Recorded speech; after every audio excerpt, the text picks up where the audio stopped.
Hello everybody and welcome once again to the Procrastinators interview series, the one that's been on hold for 6 months. Forever? Yeah, after a mere 5 episodes, but we're back. Hey! For some reason, that reason being we've got a new member of the Procrastinators podcast Whoa. who's interested in being interviewed. Is it Sheepover? No, Sheepover... Is it Psy? Sheepover declined to... Is it King Critic? Who could it be? Oh man, 3 hours with King Critic, can you imagine? No, it's Mumkey Jones! Mumkey Jones! Oh, look at that audio clip. There we go. Maybe I'll turn it back down. There we are. So, Mumkey, what is it that made you want to be a part of this little club? This oh, man. This little gay-ass well, internet arrangement. So, clearly, I didn't have the same background as you guys did. You guys all met with your pony days and all that shit, and that's kind of pretty much everything you guys represent is what I set out to humiliate and destroy. Yeah. So I was as surprised of being invited as I was that you guys even liked me in the first place. Yeah. But I think it's because I after finding out who you guys were and being invited to be on episode 30, I think that was the empathy episode, I watched most of your guys' stuff, and I liked the vast majority of it, and I thought you guys were all cool guys, and I thought, you know, I'm more than flattered that they like me too, so hell yeah, let's get on board with this shit. Yeah. From our perspective, it was like, from the very first time I saw your videos, I was like, well, this guy's clearly coming from a similar angle to us, but like, you know, we didn't know who you were, and then after, it's one of those things where it's kind of the way that people have gotten into the PCP, and this is why there's this weird misconception that you can just join the PCP by having good enough videos. Which you can. Please send all of your amateur videos to Digibro. It's digitalboyreviews@gmail.com. Like, the general way that the PCP formed was by all of us being big fans of one another, and with Mumkey, it was just kind of a case that not only did you clearly like all of our videos and all of us like yours. Most.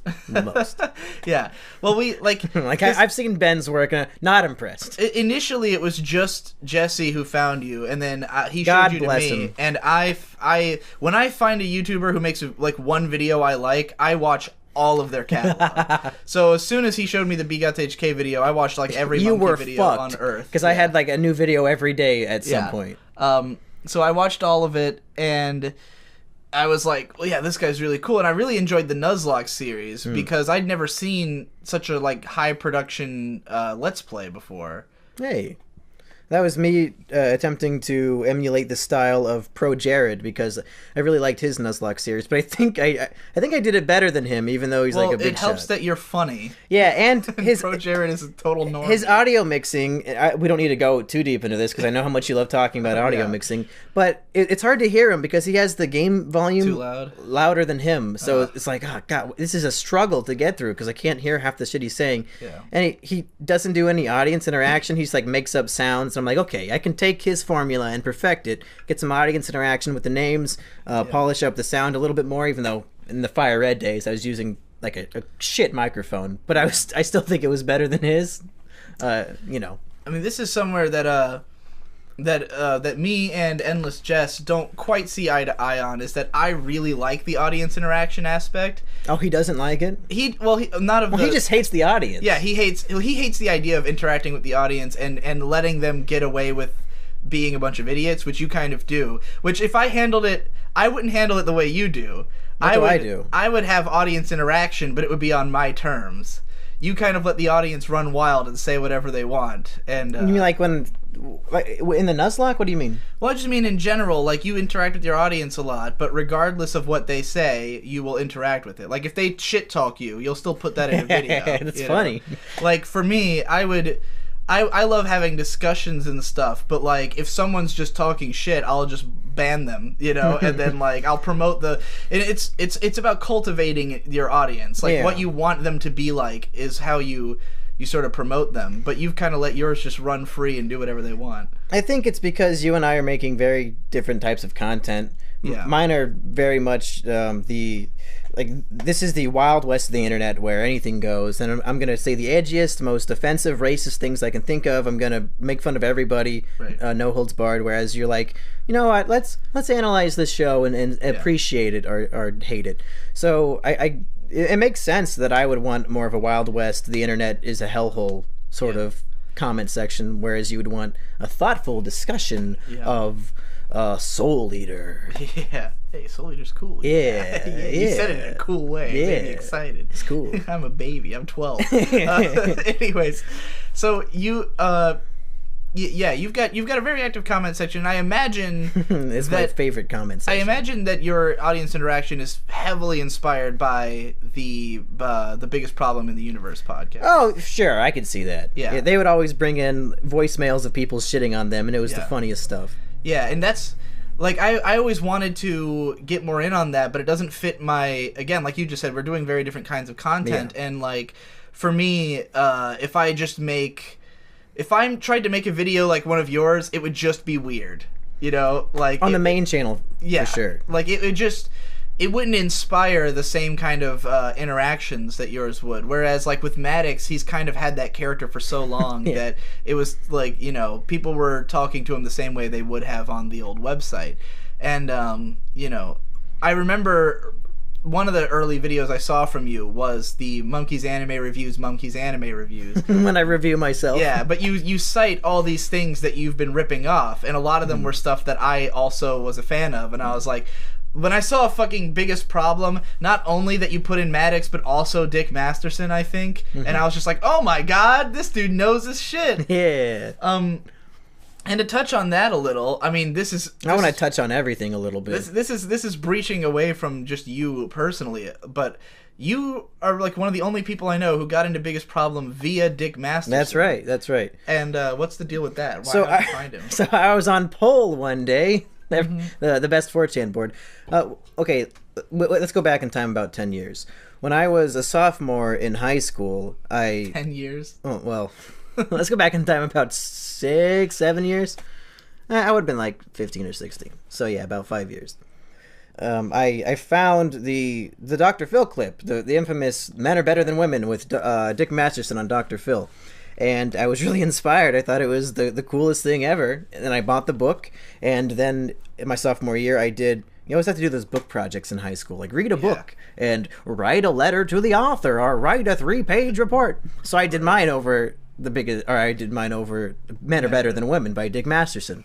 But little 15, 16-year-old Mumkey didn't know it was satire. I thought it was a real, like, guy. Yeah. I was like, what? This guy has the coolest name ever. It's perfect. Yeah. So I wrote this. The letter I wrote to the author was kind of satire because I just wanted to piss off my teacher because she was a hardcore, like, feminist, you know, feminazi bitch. So I was like, okay, I'm going to write a letter to the author praising his genius piece of work, Men Are Better Than Women. Yeah. So then, that's the end of that. You know, Dick really didn't put out anything else that I could find. Did you not get any trouble for that essay? She thought it was funny. Oh, okay. Yeah. So she has a sense of humor, at least. Mine would not have. No. my also feminist AP English teacher. You probably would have gotten sent to the guidance counselor. Again. Yeah, again. Yeah. But then fast forward, I guess, 3 or 4 years later, because I couldn't find anything else from Dick. The character disappeared and he went off and Dax did his own thing. But then I'm on poll and I see there's a whole thread about how Dick Masterson just did a podcast episode about SJWs, and I'm thinking, what the fuck? Yeah. What? That's a dream come true. So of course I clicked the link and there we go. It's like episode 50 something of Biggest Problem. I'm like, holy shit, this is a gold mine. There's a whole Dick Masterson podcast. I didn't know who Maddox was. Yeah. I'd never heard of him up until that point. Haven't even seen him at that point. So I go listen to the back catalog. It's the best podcast I've ever heard. So yeah, I joined it. I started listening because of my love of Dick, and then I grew to love Maddox, and now like it's a full circle of it's a parabola. Sure, it's a roller coaster because you go on the ride, but you end at the same place you get on. Yeah. So, so you took a lot of influence from that podcast in the way you interact with fans, reading comments on the show. allowing lots of shit posting. It's a shame you don't have a voicemail. That'd be fun. If people sent me like a SoundCloud of them shitting on me, I'd probably do an episode about it. It'd be fun. I've always thought it's interesting how you take it kind of to the next level, and that you've had people just outright make videos on your channels. It's, like, what is the deal with Baku Boys and all that? Like, how does that come to pass? Baku Boys in particular is just somebody who, over the last year of me doing this with an audience, he's just like somebody who became my friend, and he wanted to do a parody of my parody show, which was just like this unwatchable garbage of a parody anime review. Yeah. And Mumkey Jones 2, my second channel, which used to be my main channel until it got striked, and I was like, nope, I'm not putting up with this. Time to start over.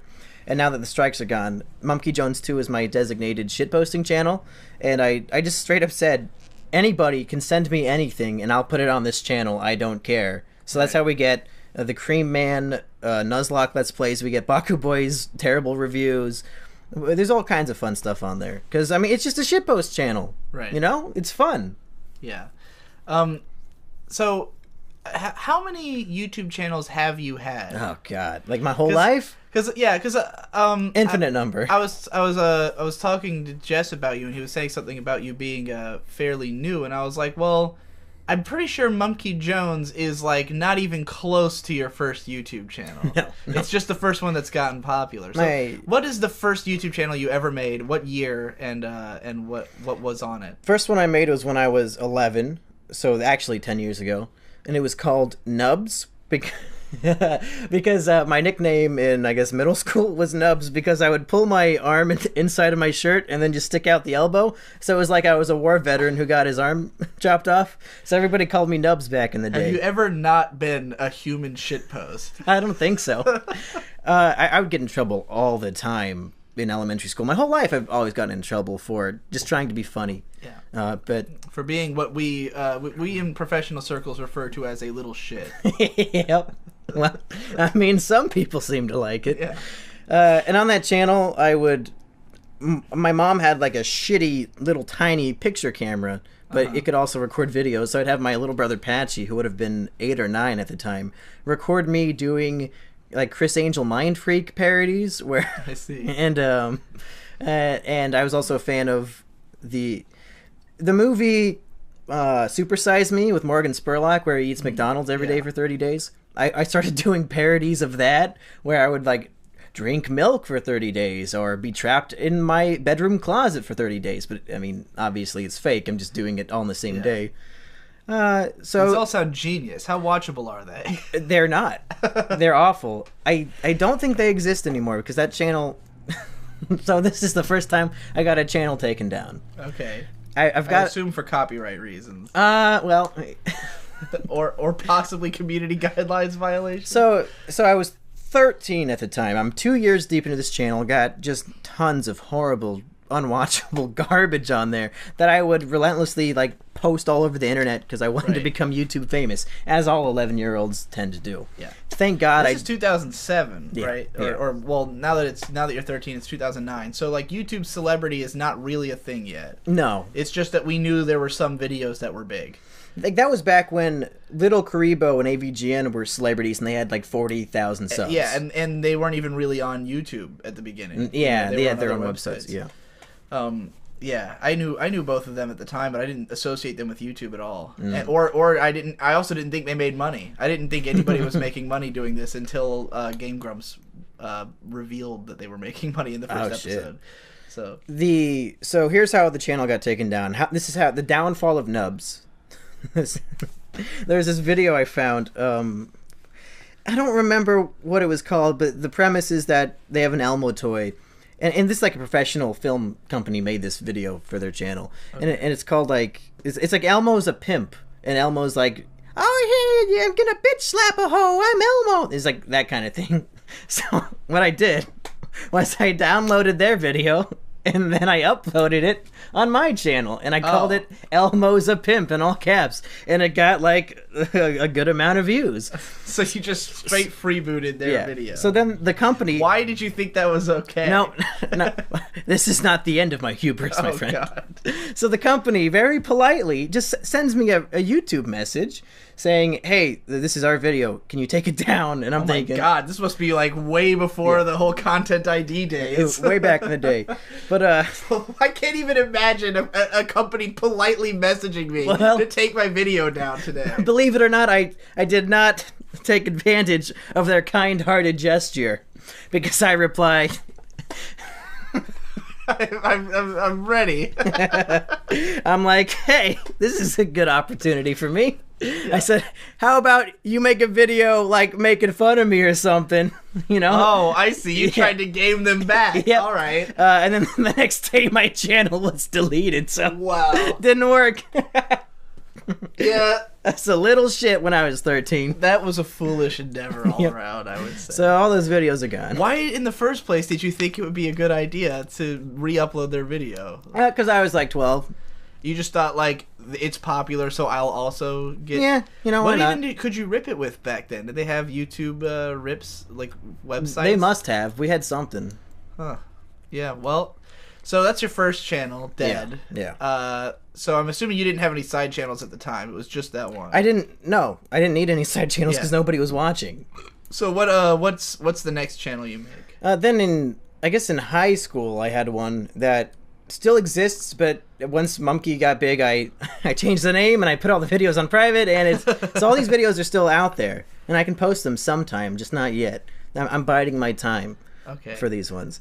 But these ones, like, maybe there's some that are watchable, you know? What kind of videos are they? Like sketch comedy kind of stuff. I've talked about this other places, but we did a kind of a game show based off of Impractical Jokers, and kind of like based off of Jackass, called Challenge Showdown, where my group of friends, each episode one of them would be randomly picked to do a crazy challenge, like chug 5-hour energies at the same time, or go into Walmart and throw spaghetti all over the cash register person. Now, how bad is the production quality of this shit? Are we talking like barely audible wind noise everywhere?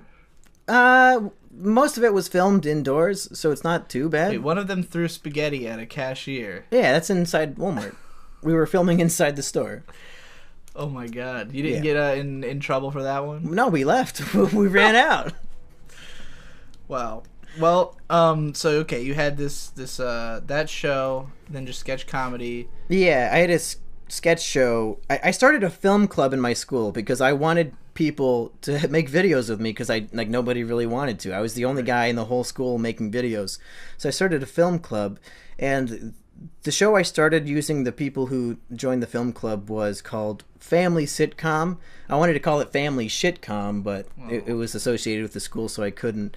And the idea was every week I wanted to have a new sketch out, and I did that for about two months. And some of those are pretty golden, actually. Some of them I consider to be like the best things I've made. So you've always been pretty prolific. Yeah, I've tried to keep myself to a schedule. Yeah, because I think it's the most important thing about like building up skill is to work fast and get lots of stuff out there, and it's especially important when you're young. Like you build up that speed and that stamina, and then you never quite lose it. It's like once you've done a video every week, then you now know that that's a thing you can do, you know? So then going into the future, you are always like, well, I know I did that before, so I know it's possible, you know? And something that pisses me off is I'll always see comments about like, oh, Mumkey, it should be quality over quantity. And I'm like, bitch, fuck it, they're quality and they're quantity. Yeah. Fuck you. Well, I mean, that's the thing. It's like you can, like, if someone only gets out one video every 6 months, and it's extremely high quality, but you get out a video every week and at least 1 out of 4 is extremely high quality, who's got the better channel? Yeah, I would rather watch a weekly show that's like a 6 out of 10 than watch one episode of a 10 out of 10 show that comes out once a year. That's just me. I can see why people wouldn't like that as much, but I'd rather just have more consistent shows. Yeah. It's helpful for... I mean, it works well with what YouTube is now, which is a replacement for television. Yeah. No one's watching TV. We need something to be like. We need a constant drip feed of YouTube content to replace, to fill in our day. And like, as much as I, love those 10 out of 10 videos, and I can go back and watch them again. It's like this isn't helping me on the daily grind of my life, right? Where I need there to be a certain number of hours of YouTube content every day. Which for me, I don't get enough of it from other people, so I just make it myself. Yeah, you have to make your own videos. Yeah, I think I heard that Digibro just watches his own videos all day because they're so good. I heard that somewhere. I don't know where. That's not true at all. But so what do you watch? Because you, in spite of making a channel called Mumkey's Anime Reviews, you don't really watch much anime. No. And you've indicated a few times that you don't watch a whole lot of YouTube. It doesn't seem like. No. So like what do you spend your time on? What do Mumkeys get down to? Most of my day is just spent sitting there wishing I had something to do. I've said this a million times. The best treatment for depression is distractions, and I think my problem is I keep running out of distractions, and that's why I always feel so depressed all the time. That's precisely why, up until you coming, like, all I've been looking forward to all month is you coming here today. Hey! And then me planning what I'm gonna do for the next month and a half, because I've been depressed for most of this year so far, and the only thing that's gonna get me out of that Donald Trump election, man, really got to you. I don't even care about that. But I've been depressed for most of the year, and like it's mostly because there's not enough to do. Sitting around in your room, even if you run out of YouTube videos, you're fucked. Yeah. You're just like, well, I don't know what else I'm supposed to be doing right now. And watching anime is too tied to work for me, so it's not as relaxing as it should be. You can't just sit there and watch it. You have to analyze everything. You can't turn your brain off. Even if I could, I just feel like it's all tied to work somehow, But I'm like, I need to get out of the house or just hang out with other people. And I'm like, well, at least I'll know that the weekend that Mumkey's at my house, I won't be depressed because we'll be doing things. We'll just occupy our time. And the best part is I don't have to look at Twitter. I don't have to look at my YouTube comments because I don't need something to distract me. From what's going on. And Twitter and comments are just gonna make you more depressed. Right, exactly. Well, that's the thing. Like, the only reason to look at them is that you have nothing better to do. Mm-hmm. Like, I would never go on Twitter at all if I had anything to do. But because I don't, I'll just sit there and read people talking shit about me all day and getting more and more angry and making more and more drunken rants, all because I'm too bored. Mm-hmm. And I don't have enough to do. But like, I'm certainly not thinking about shitty commenters while we're doing a podcast, aside from the fact that I'm referring to them. Right. So, all right, we kind of got off away from your YouTube videos. I still want to know more about your other channels. So you've got the one that's all set to private right now. What came next after that? Then came the Mumkey and Big Show, which is what got this whole Mumkey thing started, which was just a shitty Let's Play channel with me and my old pal Biggs, who has appeared in a few anime reviews. And a lot of drunk Minecraft. Yeah. He came back from the Let's Play show, and I've told this story a million times, but I'm sure somebody doesn't know it. But the gist is, me and Biggs did a YouTube Let's Play channel for about 2 years. Then I started making the anime reviews just because I was bored and I thought it'd be funny. And so the first one was Girls Bravo, and then like 7 months later came the Death Note one, and then 5 months later came the Yamada one, and then like half a year after that is when the Yamada video went viral for the first time, got a shit ton of views, and I was like, okay, finally something, people like it. Right, so wait, which channel was this all on? This is on the Mumkey and Big Show. Okay, so the original post of Mumkey and Big's Show, which was mostly a Let's Play channel that just had a few anime reviews spliced in? Yeah. Okay. So at that point, we got a bunch of subscribers on the Mumkey and Big Show, but I knew, well, when we upload more Let's Plays, they're going to leave. They don't want to watch this shit. Right. So I made a new channel called Mumkey's Anime Reviews, and that's where that started. And I started making anime reviews on the weekly. So how much did the Yamada video blow up on the Mumkey and Big Show? Like, what view count were we talking? Like 400,000.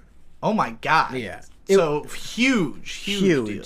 So you can imagine my sadness when Biggs makes the decision to delete the channel without like asking me, or he could have just quit being on it, but no, he had to delete it. And YouTube, of course, the great company that they are, if a channel gets deleted for any reason, they're not gonna give it back to you. Christ. So my big viral video gone forever. Yeah, that's a serious fucking view count. Yeah, 400,000. Yeah. What was your subscriber total on that channel? I think it peaked at like 1,000. Okay, so the viralness did not attract subscribers because most of the channel was Let's Play. When they saw it was a Let's Play channel, I imagine they scurried away. So how many, like, what was the frequency of uploads of these Let's Plays, and what games and stuff? So this is when I got real serious about doing a schedule. Mm-hmm. And for a long time, the Mumkey and Big Show, for almost an entire year, we had 2 new videos a day. Oh my god. We had the full Game Grumps. Yeah. I've heard parts of the story, but I didn't realize that the Mumkey and Big Show had been around for so long and had so many videos. This was like a serious full-blown channel. Yes. That Biggs deleted. Yes.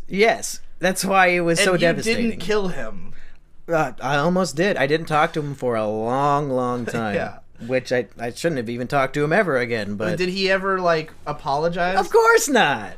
Of course fucking not. Fucking piece of shit. He still thinks he's justified to this day. Why did he delete it? What was his reason? Because now that we had an audience, and like we were averaging about 100 views per Let's Play episode, and I was like, oh yeah, people are actually watching. So Biggs took it upon himself to actually, because I would edit and upload every single video. Right. And my internet was shit, so it would take me like 3 hours to upload each video, living out in the boonies. Yeah. So I said, hey, Biggs, can you edit these and upload them? All you have to do is watch them and make sure we don't say each other's names, and if we do, edit it out and then upload it. He's like, oh, yeah, I'll do it. Three days would go by, he wouldn't upload a video, so I'd be pestering him on the text, yo, dude, you missed the upload again today, what's going on? Oh, yeah, I'll do it. Doesn't do it. I keep pestering him, he's like, oh, fine, if you think I'm so lazy, I'll just delete it. Oh, what? And surely enough, it was gone. Yeah, that's the and that's one of the best friends I've ever had, Digi. One of the best friends I've ever had deleted my viral video. Yeah. Biggs, you are a human waste. Yeah. I hope you get diabetes and die. I think he hopes that too. So you're singing him praises as far as he's concerned. All right, so Mumkey and Biggs gets deleted. Where do we go from here? So now I still have the Mumkey's Anime Reviews channel, which luckily a lot of people had already switched over to. Right. But now I have to find a way to get all those views back on the Yamada video. Yeah. Which doesn't happen for quite a few months, but at some point it does go viral on Reddit again. So this is the second time the same video goes viral and gets on the front page of Reddit. Unbelievable luck that happened. It's happened like 3 times total. So yeah. it was luck the first time. I mean, it's just, I guess that video is just that good. I guess so. I mean, it's a lot like, I had a similar experience with my Why Good Anime is Hard to Make video, where that one went viral when it came out and got up to 300,000 views, and then a full year later it just suddenly rocketed up to 1 million, and I have no idea why still. Like, I don't know where you don't know where it was posted. No. Huh. No idea. I don't know if it was posted in a place or if it just got caught up, because it was like I hit 100,000 subscribers, and right after that happened, like, all my videos started getting a lot more views. Oh, like, shit. as though I think YouTube starts promoting you more once you hit 100K. I need to hit 100K. Like, it takes you more seriously as a channel, and so it puts you in the algorithm more. And so that video just caught a second wind and fucking, like, wildfire. And blew up the channel? Yeah. So I gained, like, it was like I hit 100K after, like, a slow, steady build-up, and then the next 30K right in, like, a week. God damn. Well, I hope that happens to me. I can't wait. It sounds great. What were you about to say? Yeah, you're continuing your story. You've got Mumkey's Anime Reviews. Yeah, okay, so it blows up again, and I'm ecstatic. So what kind of blow up are we talking about this time? I'm getting 1 new subscriber, I think, every 10 seconds. Jesus. And this happens for a full night. So I wake up the next morning, and it's like thousands higher than it was when I went to bed, and it's still growing and growing and growing. I'm like, oh yeah, this is great. I gotta make videos. I meant how many views does this second Yamada video end up? They always end up with like 500,000. Okay. Yeah, so 3 times this video has reached 500,000 views. And this motherfucker Flutterbutter, who God bless him because he Patreoned me at $50 per month for a long time to make up for this, when he found it the first time, he took my Yamada video and put it on his Facebook account without any link to my YouTube or anything. So freebooted it. Yeah, like, who would do such a thing? Who would just download somebody else's hard work video and upload it as if they made it? Like, I can't think of a bigger scumbag. Do you know that term, freebooting? No, I mean, I can assume what it means. Yeah, well, it was coined specifically to refer to the Facebook because there's tons of people who do this, who take YouTube videos, re-upload them to Facebook with like the identifier scrubbed off, and they go viral there because it's easier on Facebook. It happened to Jesse with Fuck Updates. Oh, where that video has a lot of views anyway, though. It has like 100,000 on YouTube. It has millions on Facebook from people's freebooting. Hey, I was gonna say my Yamada video on Flutterbutter's Facebook got 2 million views, and I was flabbergasted. That's a lot. Yeah. I'm imagining all the ad revenue I missed out on. $2,000. Yeah. This is the ad revenue you missed hey, out Flutterbutter, thanks for, I guess, the $250 you gave me on Patreon. Did he make money off of the Facebook upload? I have no idea. I don't care. I really don't care. I just wanted the subscribers. Yeah. So you're now gaining subs on Mumkey's anime reviews. At this point, my channel my channel has 2 strikes on it, because I made a review of Boku no Pico where I made no effort to censor anything. Yeah. Because I thought that the anime having a pixelated penis was enough censorship. No. It turns out it's not. Not even close. So that's strike number 1. Strike number 2. Not to mention there's like cum everywhere. Well, I mean, I said in the review that it was like ice cream or something, so I thought it was okay. No, not happening. So you think I would learn my lesson? No. Because then, strike number 2, I make Boku no Pico abridged. Oh no. Which is currently still uploaded on my Facebook page if you're curious to see it. Again, that gets blown the fuck out. They're like, nope, strike 2. Now my channel is blowing up, and I think, okay. These are community guideline strikes, by the way, which are much harder to beat back than Content ID. Because they usually... I've had a couple of them on totally innocuous videos that still managed to... I couldn't get them back. Like, I couldn't beat the claims. What were they saying was wrong with it? One was on a video about a pony ask blog called Ask Princess Molestia. And there was a huge... like. Well, I wonder why they took it down. Well, the thing is, none of the imagery was actually, like, 18 plus or anything. But this is how I found out about SJWs, because there was a huge SJW screed against that blog, and they got it taken off of Tumblr. They got Tumblr, a website full of porn, to take down Ask Princess Molestia because they were offended about it. I think there was an Internet Aristocrat video about this very thing.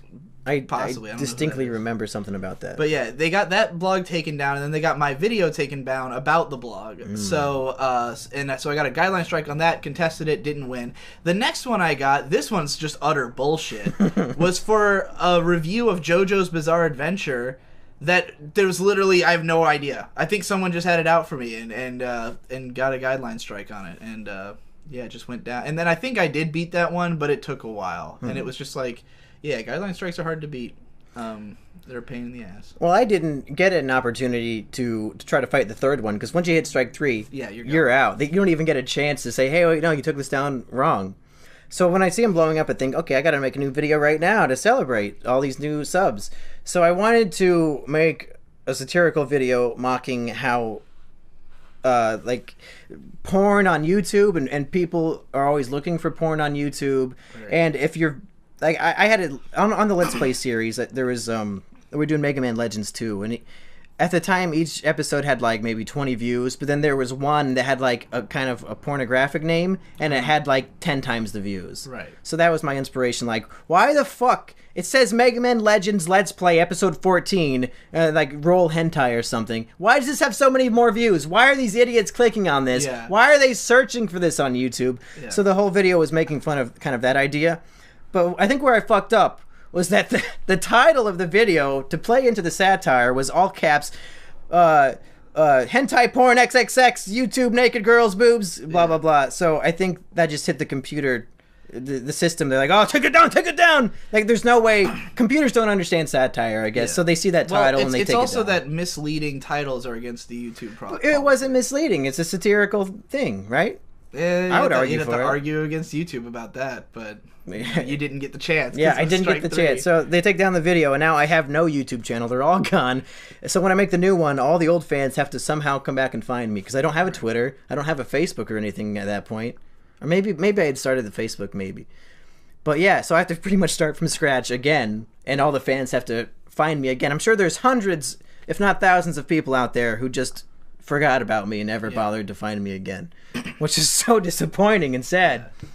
That's why I keep like the reason I have so many social media accounts everywhere is for this exact reason that like there's always people who won't.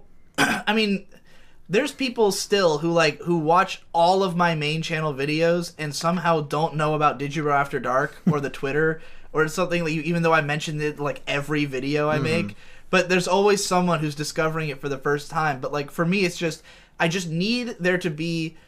It's like a like one of those ancient demons where as long as 1% of it survives, the rest can grow back. You know, that's how I feel. Like as long as there's some people who know who I am, I can grow back. So if the YouTube channel goes, oh, at least I've got the Twitter guys. Yeah. They'll follow me to the next channel, and that channel will grow on its own. You know, but you were kind of up shit creek with literally no paddle. Had nothing. So that's when what is now Mumkey Jones 2. That's when I made that channel.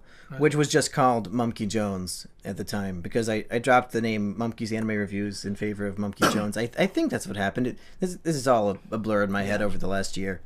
But then, of course, I start getting strikes on this channel, too. So I'm like, fuck it, we're starting over again, boys! Yeah. So I make the new Mumkey Jones channel, switch the old one to, it was called Too Damn Mumkey, as a reference to Filthy Frank's shitpost channel. Yeah. And it was called this for a while. When I followed you, it was still called Too Damn It was called that for about half a year, I think. And then I decided, let's just make it 2. People are too confused by what it means, and I'm tired of explaining it. And then all the strikes, cleared off, and now I have... all 4 of these channels. So this is why if you go all the way back through Mumkey Jones 2, some of the anime reviews are there. Yeah. Some of the early ones. When I made the new channel, I just reposted all of the anime reviews again. Yeah. I think there were like 10 up to that point. So the current Mumkey's anime reviews, Yamada's first time blows up a 3rd time. Yeah. This video has saved your life.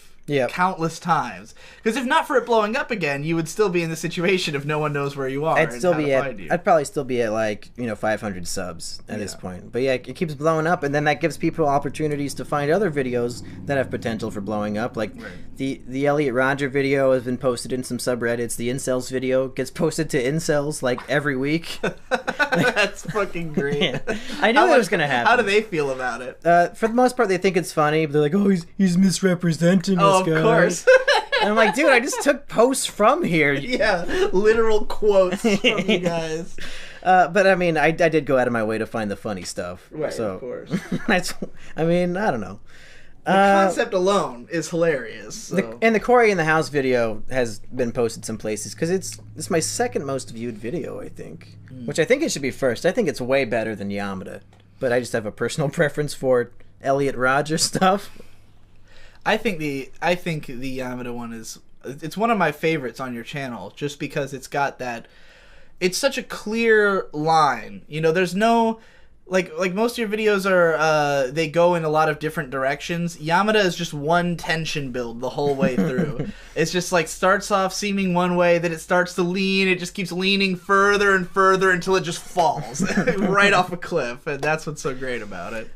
And people say, why don't you make more videos like Yamada? You need to keep making, like, this is the video everybody likes, but I feel like I can't. No, because it's not duplicatable. No, you can't, and it'll be so obvious that, he's just doing Yamada again. Yeah. Like, you can't please these fucking idiots. Yeah. Well, that's what people people who aren't creative don't understand that, like... You can't just make Yamada again. Yeah, you can't just fucking recreate the same thing, and it's gonna be obvious, and it's never gonna top it, No. Like, because now everybody's expecting it, so the joke doesn't work. Like, if it was already... Like, it'd be one thing if you made a video that wasn't super successful, but it was a good idea, and then you iterated on that and made a better version. But if it was already a huge success... There's no topping it. There's no surprise anymore. Yeah, like we already have the Yamada video. It's already done the rounds. Now it's several time rounds. now it's time for something else to do the rounds. Right. Can I find another video that is not the same but will also become a huge hit? You know. Oh Jesus. So all right. that about capitalize your whole YouTube history, right? Do you have any other channels we should know about? I mean, we've got the new gaming channel. Yeah. So, well, that's another sad tale of a co-host that didn't work. But it started off as Mumkey and Manimal's Gaming Expedition. And I tested the waters on the main Mumkey Jones channel with my Fire Red Nuzlocke Let's Play. And, a fair number of people have liked it. So I said, okay, well, I'll do a separate channel so that your feed... Most people just want the anime reviews. Let's not clog up their feed with 3 times a week a Pokemon Let's Play. Yeah. I'll do a new channel with it. And my buddy Manimal, he's been wanting to do video game review videos for years. And he keeps talking about how he's going to start his own video game review channel. I said, dude, like, you can join up with me. We're good, but we're like best buds at this point.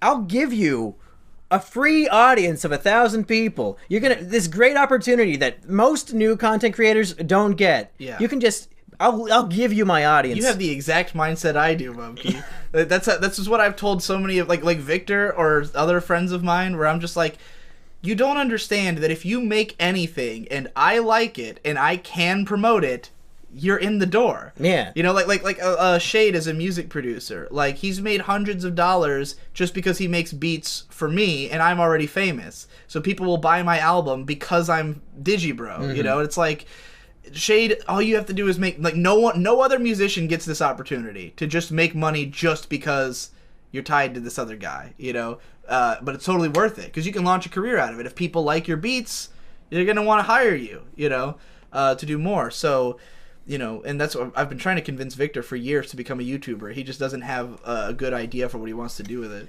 Isn't it weird how frustrating it is that nobody wants to take advantage of you? Yeah. And I don't say that with like any irony or anything. I want my friends to take advantage of me so that they can be making things with me. Like, Cobb always wanted to make videos with me. He made a lot of videos with me back in the day.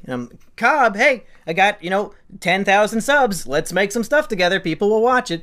I don't know. I think a part of the problem is that, like, it's so hard to convince people that it can take off. Because, like for instance, on Digibros, it's a Let's Play channel that for a very long time we didn't take seriously at all. It was just for fun.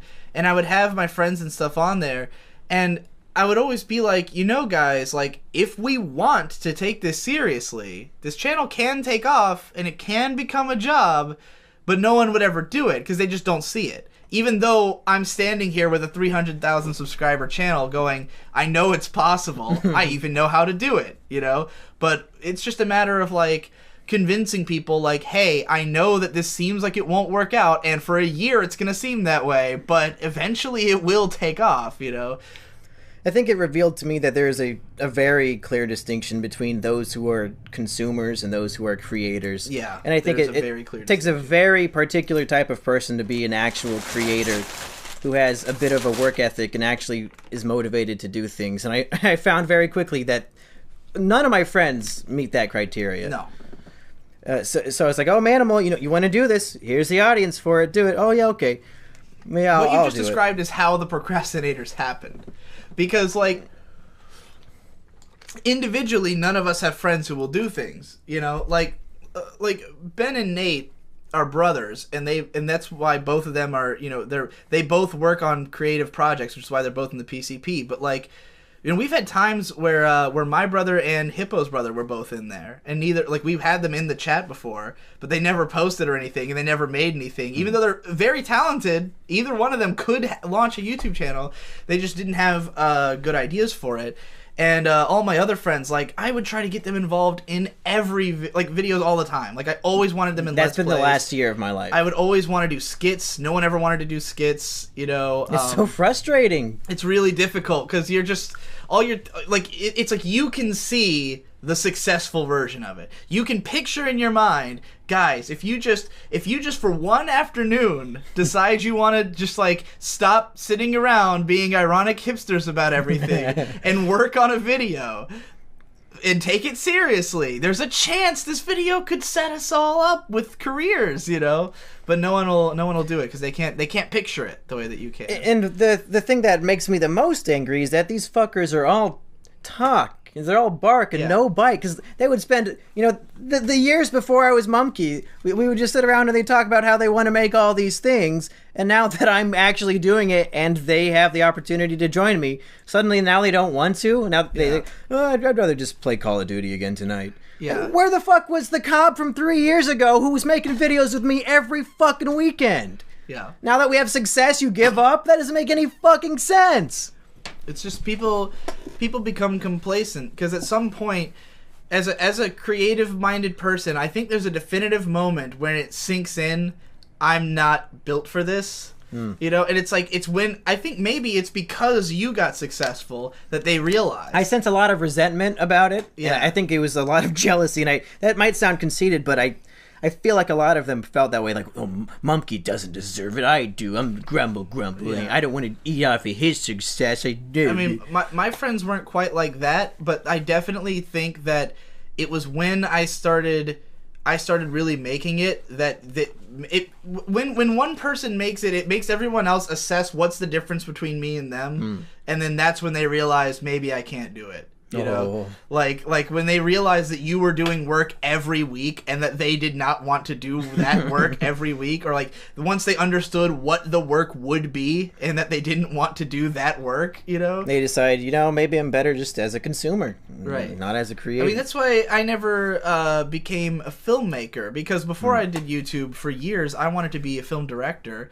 Me and my cousin Boyd and my brother Victor. Well, the thing is that, like, we got all the material. Like, we had a camera. We had, I listened to all these Quentin Tarantino and Robert Rodriguez talking about, like, just pick up your camera and go outside and film stuff. I didn't go to film school. I went to films. Yeah.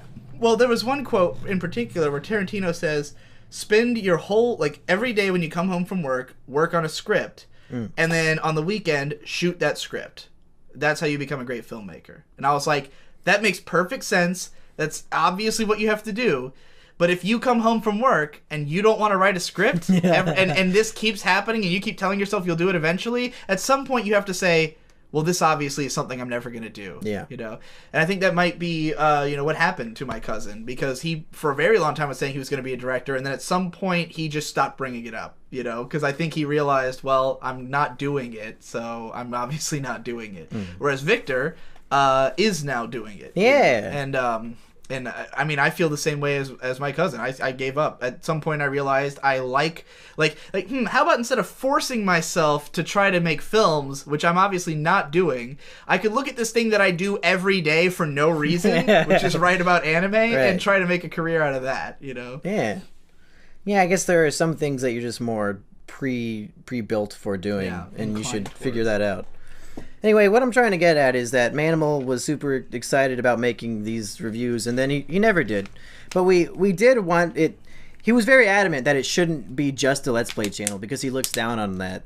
I used to as well, but now that I know, like, I think everybody does until they do it. Right. It's not because I realize podcasts. It's not because I realize, oh, this is an easy video, but because, like, it does mean something to a lot of the audience to have, like, every day, here's my 15-minute video where I hear these people who I like talking about shit. If you're fucking entertaining enough that people will watch it, you've earned it, Yeah, that's true. Like, people can shit all day on, like, the Game Grumps, for instance, and, I mean, I don't think they're funny anymore, but, like, the idea of being as funny as they are, as consistently as they were, for a fucking year with 2 uploads a day, 20 minutes a day of you being funny. That's 20 minutes of improv comedy coming out every single day.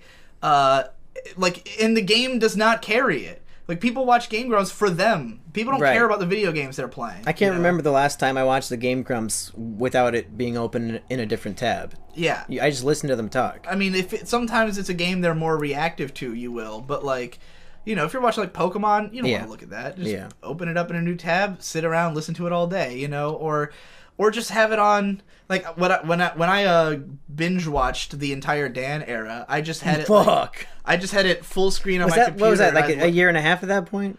Yeah, it was close to 2 years. Shit, that's a lot. Yeah, and I hadn't seen any of it because I'd quit after John left. That's fair. And so I caught up on all of it in the span of a couple weeks after it was when my channel got deleted by YouTube. So I was depressed. So I just laid on, like, the couch and just binged it for fucking 2 weeks.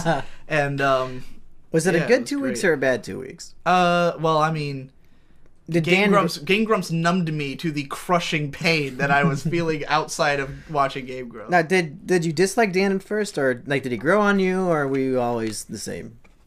He definitely grew on me. I don't think I disliked him. It was just that the breakup was so traumatizing. And it was so out of nowhere. Yeah, and then that Dan sounded a lot like his voice was too similar to Aaron, and he wasn't confrontational in the way that they'd been before. It just didn't have the same chemistry. You And know? suddenly he was half the channel because he was on both Steam Train and Game Grumps. Well, and I found Steam Train insufferable, and I still do. I've never been able to sit through a whole episode. Is it because of Ross? Yeah, I mean, yeah, it's fair. It's that like Ross and Barry can be funny, but just not on that show. Like they can't be funny as guys playing video games. Yeah, I like Barry probably 30 times more than I like Ross. I think Barry's pretty cool. I think both of them, like if you listen to like Ross and Aaron talk about animation, like that one Let's Draw that they did, it was like 50 minutes of them just discussing animation. Ross comes off as like a cool and interesting guy, but when he's trying to be like funny and off the cuff, he just comes off as an obnoxious fucking prick. And then Barry is just too normy. I think he's just not a comedian. He doesn't have like the comedy chops. He's a good editor, and he's he can write a good script, but not a good anyway, we're off in the weeds talking about Game Grumps. So Manimal didn't want it to be a standard Let's Play channel. He wanted us to put in a whole bunch of work. He wanted all the boring parts to be cut out, which for a long time we did. I think the first game we did was one of his favorite games, Shadowrun. Was that the first? Yeah, and like those are heavily edited. There's always shit getting cut out all the time. Yeah. But he also wanted us to do skits and stuff, and those almost primarily or almost exclusively came up in the Nuzlocks. Like the Fire Red Nuzlocke had some fun live action skits with Manimal, and then I don't know, we did some other things. Which the live action skits in the Fire Red playthrough are legendary. That's you think so? That's some of my favorite parts of your whole channel. Just him running shirtless through the woods in like this weird junk pile that's out there. Yeah. Going like beef jerky, need food, and then like doesn't he tear his shirt off in one of them? He does that all the time. Yeah, he tears his shirt off. There's a part where he's like running around your house, and there's just like a sink full of beef jerky, and he just like sees it and just starts eating it, and, like eating out of the trash and shit, and then he like suplexes you or something at one point. And then at the end when he's leaving, he like steals my garbage can because he loves garbage. Yeah, and he runs off with it. That's one of my favorite like skits ever in a video. Is the whole Manimal. That's why I was so sad that Manimal's not around anymore. Yeah. So he wanted to do all these skits and to highly polish these Let's Plays, and then he also wanted to start his big game analysis thing, but then none of it happened. He's like, "Hey Manimal, you want to come over and record some skits for a video?" Oh no. Okay. When he's over and we're recording a Let's Play, hey, we should do a skit for this. No, I don't want to. Hey Manimal, how's you said you're gonna do a Nuzlocke? How's that coming? Oh, I'm working on it. Yeah. So I'm starting to realize, he doesn't have it. Yeah. He doesn't have it. If without me, Manimal's nothing. He's not gonna make anything on his own ever. I mean, I could tell that immediately. Like, I loved him as a skit prop, and I thought if he was serious about like participating, he would always have been a good guy to have around. Like, it's great to have a cool, strong guy. Like, to just have one to show off in a video, like, such a great character. Because as a bunch of nerds on the internet, I think we all have a certain reverence for big, cool, strong, beefy men, you know? Sure. And, like, when we and to have one who's, like, your buddy. Soft-hearted best friend. Yeah, exactly. Like, the idea of having this cool, big... Which I have a bunch of friends like this. Most of my friends are way more jacked than me. And Hard to believe. I love... Well, because I'm not jacked at all. Yeah, they're all jacked. yeah. But I love the idea of, like, showing off my strong friend. You know, getting to say, like, hey, you guys all think I'm some little nerd, but look at my friend here. He can kick all your asses. You know, like, I finally understand. Why all women want Chad. Because they want to show off their big manly trophy. Exactly. God damn it, we never stood a chance, did you? So, and I don't even think... Like, Manimal doesn't even qualify. Manimal looks like a bear gay, if anything, you know. But he brings out my latent homo lust, for sure. I just want to be held in those strong arms. That protective coat of fur he has, and sleep in it, you know. But yeah, like, I mean, as I was watching those videos, I was always thinking, like, well, this guy is clearly too normie to be a YouTuber on his own, you know? We did, like, a handful of skits, like... Because your comedic chemistry with him is exactly like mine with my friends on Digi and Friends. Have you ever watched any of the non-Victor Digi Bros? No, I haven't. Yeah, there was a series called Digi and Friends where it would just be me and whatever other friends were around. We would usually release Digi Bros was also 2 episodes a day for the first like year that it was around, and it was usually 1 episode of Digi Bros and 1 episode of Digi and Friends. And yeah, it was. I mean, I carried all the conversations. Of course, you know? Of course. Like, it's just how it is. There's like the meme of Manimal's Subway sandwich, so we did a couple... Which was great. We did a couple jokes of like the Subway sandwich reveal video, but like those skits were super easy to make, so it was no big deal. But otherwise, he didn't really want to do it. I really wanted him to join in the Mumkey's Anime Reviews lore as a character, so he was in the B movie review, and then he was in the Pokemon review. But then after the Pokemon review, after that day, I'd never heard from him again. Like, he recorded his audio, we recorded the skit in the bathtub and everything, and then after that day, like he never messaged me again or anything. He just disappeared, and I was like, oh, what happened? Was I mean to him when we were filming this? I don't understand at all. So then after like 3 months of no contact, I took his name off the channel. So it's like, well, I guess this is the final thing. There's no coming back from this. He's gonna notice that the password has changed and that the name has changed, and now it's just Mumkey's Gaming Expedition. And I haven't talked to him. I don't know what happened. You don't think he's dead, do you? Like, what no, the hell no, happened? Because Where is he? We have mutual friends who he still hangs out with.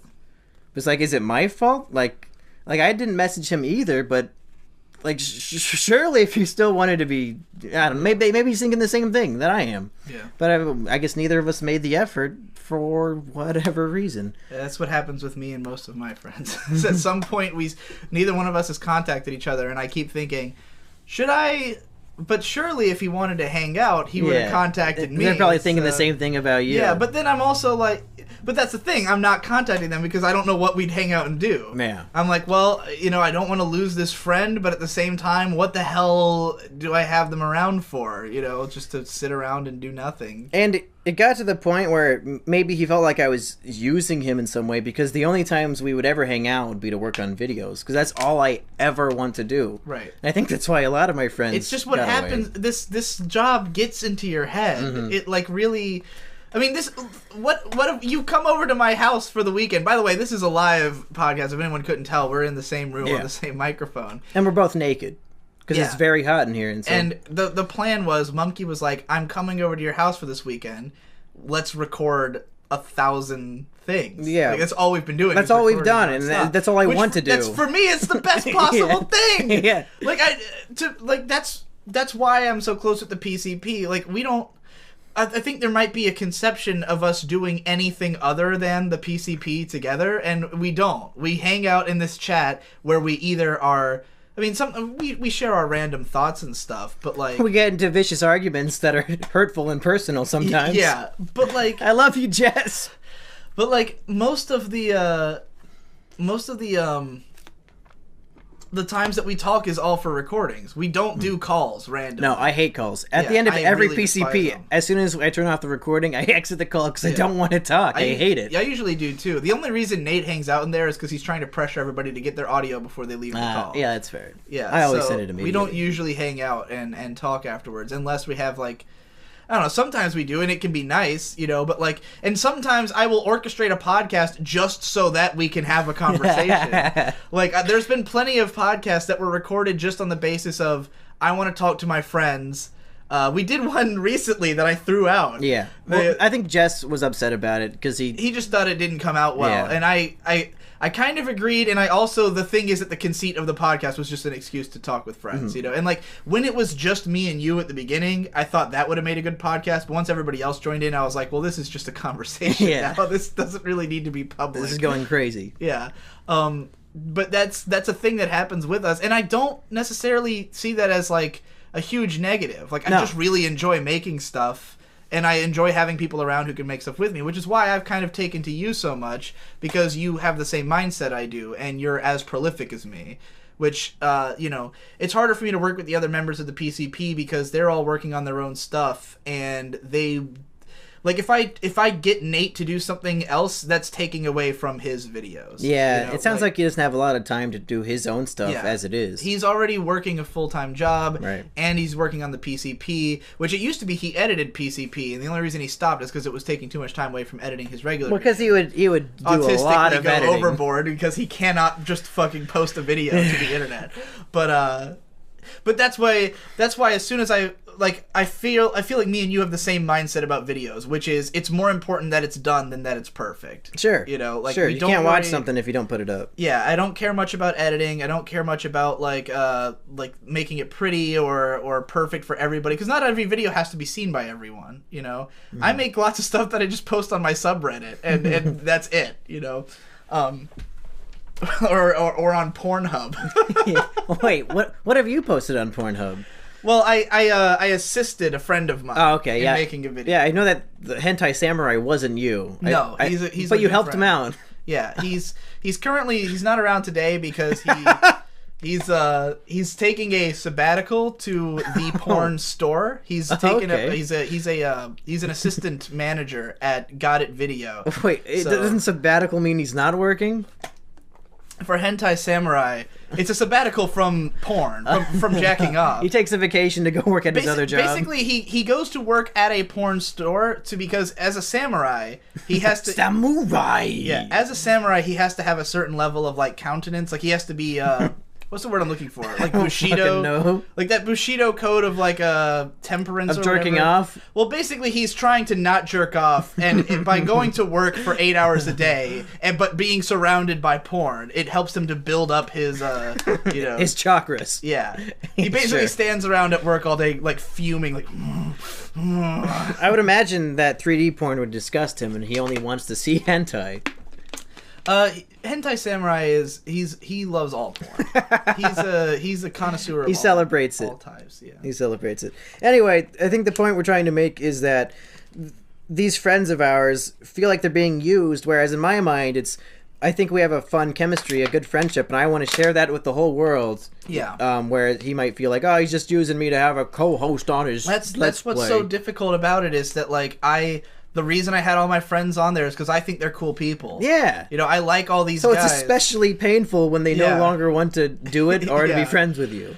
Yeah, like, these are all people I wanted to show off. My only crime was that I love you. Yeah, if you listen to all my videos, you will probably have heard me talking about how much I love these people a lot. Like, I always am bragging about them because I think they're cool. Or if you listen to all the old music I used to force them to do, because that was also a thing. I used to have all my friends were musicians, but none of them were like willing to actually make music. So I would just force them all into a room and have them like bullshit improv stuff, and then I would upload it. like none of them wanted anything to do with it, but I love it, you know. And I still listen to all that stuff. They probably don't even remember half of it. So anyway.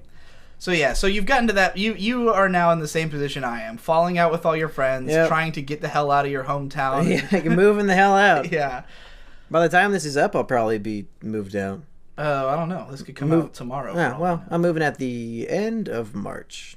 Okay. Yeah. So you're currently visiting North Carolina. I don't think it's any secret that your girlfriend is Sheepover. No, not at this point. Sheepover, how did you two meet? I think the first time we talked was on Snapchat. She sent me a snap, and I thought she looked like Murph from Interstellar. I was like, oh shit, dude, it's Murph. Man, she's two of the top 10 waifus of all time, dude. Oh, yeah, she is too. I gotta get in with Murph, and the rest is history. So yeah, you've always had a very public Snapchat, which I thought that was another thing that interested me right from the beginning, was your willingness to not just have fan interactions, but to let them get closer to you than I think most people would. Like, Snapchat, I was always afraid to have a public Snapchat because I'm like, I'm going to get dick pics. I do every day. Do you really? Of course. I've never gotten one. I have a public Snapchat now and never gotten a dick pic. I think your fans respect you. Well, that was the saddest thing that ever happened, in my opinion, was you opened a P.O. box and... I know where this is going. Yeah. Well, that Mumkey opened a P.O. box, which I've been meaning to do for a long time, but I guess I had assumed it was too expensive or too much of a pain in the ass. How much did you end up paying for it? $60, I think, for 6 months. I did like 100 for a full year. Yeah, so you opened a P.O. box, and when you did that, I was like, well, shit, if Mumkey's doing it, I want to do it, you know, like, I'm even bigger than him, I'll probably get even more shit, you know, and you were sure did. Shit. Yeah, but the funny part is, because what you got was like a bunch of dildos and sex toys, I'm expecting that, and it never happened. No. 7 months of having a P.O. box, never once did I get any sex stuff or anything weird. All just like love letters. Yeah, like gifts and like posters. These unbelievably long, like, fucking soliloquies about how my content changed someone's life. And Mumkey gets like boy pussy aroma candles. And like you'll be putting up a new mailbag once a week and it's like an hour long with just a constant stream of gifts. I struggle to make an 8-minute episode with 3 packages, all of which are like just fuck you gifts. Yeah, and I wanted to bring that up because I think there's a perception of you that because you embrace that's what you want more of. But I don't think that's necessarily the case. That's the fear that by laughing at it and propping it up, it seems like I'm encouraging it. Well, that's what I think. That's what I think. When Jesse says that he has a different mindset about the interactions, I think it's because he thinks you want just that, but you don't. It's just that's all you're getting. I mean, I don't. If it was just that, I mean, I'm not going to complain. I still think it's funny because, in my view, the internet should be the wild, wild west, and I think everybody on the internet should be an asshole all the time, which I know you all very much disagree with, right? Especially Jess. But I mean, the internet, in my mind, ever since the beginning of me going on the internet, it's been like going on 4chan, going on these cesspools of hatred, and that's what I love, and I think that's what the internet should be about. You can be nice to each other in person, you know, that'd be a human interaction. The problem with it is that the internet is real now. And, like, I think that the people who have the mindset like what you have, just, there's a lot of people who don't recognize or won't admit that it's no longer the same people. Yeah. Like, there was a time when the internet was like a closed-off place that was just for freaks and weirdos. It was like, if you can't make it in normal society, here's a place for you. But now everyone's on the internet. Yeah. And it's like, you know, now if we're just assholes to each other, then it's no different from doing it in real life, you know? And it's like, especially for those of us who don't have anywhere else to go in real life, it's like, I don't want to go to the place where everyone's an asshole. I want to go give me the hug box. I need something on here, somewhere I can get my hugs, you know? So I have to assume some people, the appeal of Mumkey is that it's a corner of the internet where almost anything goes, like anything that YouTube won't ban me for. Yeah. Because I'll make a video of me saying the word nigger in a rap song. I mean, you do that all the time, obviously, but like that's just one example. I'll make a video about 9/11 and the Jews and all this stuff because like it's the internet. I don't care. Like anything should go, and I want to be the shining example of on the internet anything is possible. Yeah. But it seems like you're saying that's dying, and now it's becoming a normie. Well, zone. I mean, I think you can keep it alive in that corner, which is my goal. You know, the problem is that we brought you into the PCP and brought your fan base to ours. That's your problem now. we mixed them in an unfortunate way. So now your fans are coming to our channels just to get banned. I mean, once you ban them, well, what's the problem after that? Well. There's the problem is there's 1,000 avenues on the internet.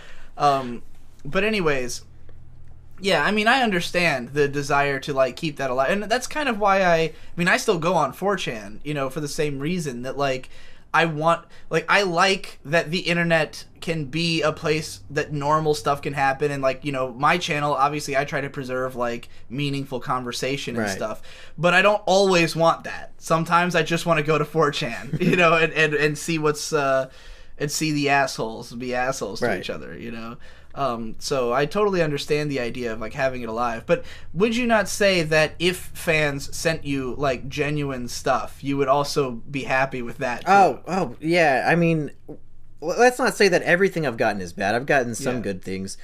I think there's been a couple of times where I didn't show it in the video, but like a letter, like I actually teared up because it was just like so. It was just so nice, and you know. I just think I think that because of the Mumkey persona, there's a lot of people who assume that you would rather get like negative comments and people shitting on you when this is not really the case. I mean, it depends on the type of video. If the Elliot Rodger review, like I would like a serious discussion there. It's a serious video. But all these fucking videos about yelling about Jews and stuff, like just shut up the comments. That's what, like let the comments reflect the video. I think that's fair. Do you think some of your audience has a difficult time discerning between when they should be serious or not?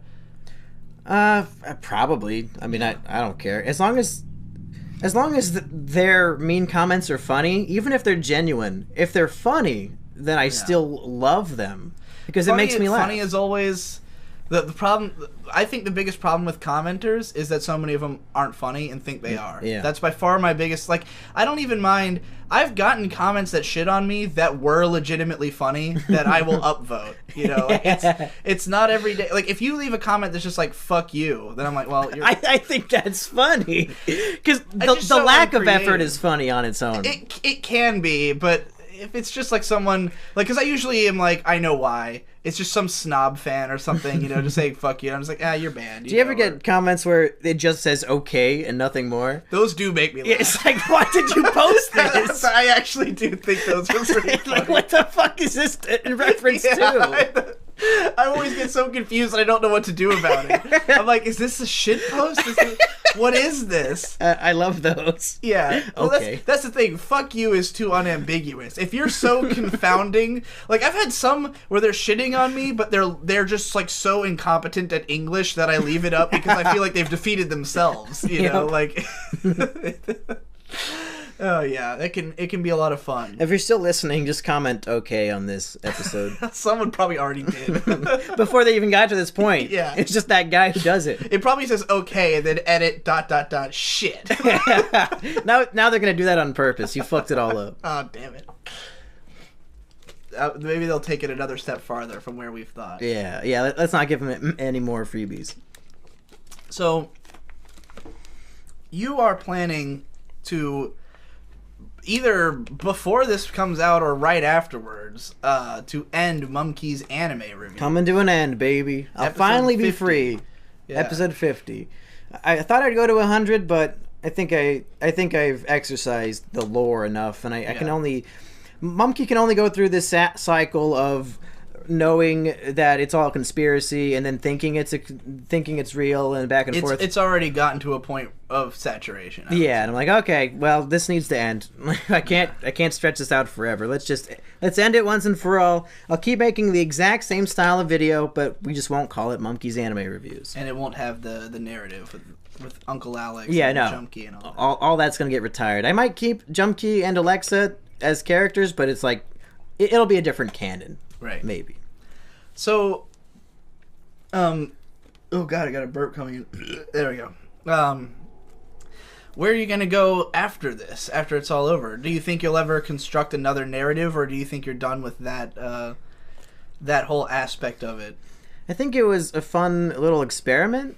Right. And a lot of people seem to really like it, but if I don't have a good idea for it, I don't want to do it. Mm-hmm. So I'm not going to try to force it. I think that's why I've never done one. The pitfalls that people fall into. I've always wanted to. People think, oh, I have to do a narrative. That's what you know. All the JonTron has a narrative sometimes and all this shit. So I have to force it in, and then that's when they're bad. Is when you try to force it. It has to come naturally, like with me or with Jess. Yeah. When he does it. Jesse, he like can't help it. Yeah. It's like it's a destructive force in his life that he can't help but tie narratives into his videos. Right. It's hurt his chances of success on YouTube, unfortunately. It's like the same thing with the Triflers, which I'm sure we'll talk about later because we have another 3 hours of this to go. Yeah. But people keep saying, "Oh, you got to write a sequel to the Triflers." I'm thinking, I'd love to, but if I don't have the good idea, I'm not gonna write something that's shit. I mean, maybe you'll have a good idea in 10 years or something. Yeah, maybe. But like, who knows? Yeah, and why does everyone... Like, people are demanding this of you, not thinking about the fact that it's not like Triflers is a New York Times bestseller, and that wasting 2 years writing a sequel is going to be a huge payoff. Yeah, they don't seem to understand that writing a book is a huge process. They think, like, as far as I know, I wrote the Triflers, like, in an afternoon. Yeah. Like, and I didn't edit it once. Like, that's just how they think it just came to be. Yeah. And I can just do it again over the weekend. Now, if I'm not mistaken, the Triflers was completed before Mumkey's anime review started. Yeah. So, give me the timetable. I have to go to the bathroom, but you can talk about the timetable of how the Triflers came. Okay. The initial idea for it, of like this group of kids in a basement who watched horrible videos, it came to me, I think, my senior year of high school, and I kind of played around with it for a bit, and then my freshman year of college, I completed another book I was working on, which I have not released or anything. I think the only person who's read it, other than my grandma and mom, are Sheepover and Tom Oliver. So then after I finished that book, I said, okay, let's see what we got with this Triflers thing. So I worked on that. It took about a year and a half, maybe 2 years. I think I finished it my junior year of college. And that's about when I started the Let's Plays, I think. I think that timetable makes sense. Maybe it was a little bit before. But yeah, then I started doing Mumkey. I forget about the book for about a year. Do Mumkey for about a full year. And then I was like, oh, hey, maybe I could polish up this book and people will buy it, because there are a few anime reviews where I just took straight pages from the Triflers, and that's the whole review. Yeah. The Traps review is straight from the book. The Depression review, straight from the book. And people like those videos, so I thought, well, maybe they'll like this book. And they did. They overwhelmingly did. So it all worked out. Have you had any particularly negative reviews of the Triflers? No, and I'm astonished by it. Not one person said this book was not good. Nobody's given it lower than like a 4 out of 5. Which I have to assume if they bought it in the first place, they were already interested and they were already a fan. So, I don't know. I mean, I was just... Like, to me, the fact that the book even has, like, competent prose is enough for it to be like, oh, this is a 10 out of 10. like, you know, most of the stuff I get sent by people who are, like, on the internet, who are like, yeah, I'm writing a book, and then they send it to me, and within 2 sentences, I'm sick of it. You know, like, most people just... Writing is hard. Yeah. It's hard. But if it... A lot of people just, they can't do it. Like, they just can't do it. Right. And, like, most of the problems I had with your book were more like high-level problems. Like small structural things and nitpicks, and, like, maybe this word would have been better in this sentence. You are sweating up a storm, I'm noticing. Who, me? Yeah, you look like you're sweating. It's hot in here. Yeah. It's a little warm. I get heated when I think about books. Yeah. Very passionate. I guess so. I didn't notice until just now. I guess the sun got brighter and it illuminated. Yeah, I want to close that goddamn curtain. I can do that. I don't know if that'll make it cooler in here, but fuck the sun. So you finally put out this book. So your other one, which is a little shorter, you're still not thinking about releasing? Maybe. I think there are some major things I need to change about it. If you thought that there was too much sexual stuff with minors and the Triflers, boy howdy, this book's gonna get me arrested for sure. So I think I need to. And Sheepover, you know what I'm talking about. I don't think anybody. Tom. I asked Tom about the specific chapters, and chapter 5, just the most gruesome thing I've ever written in my life.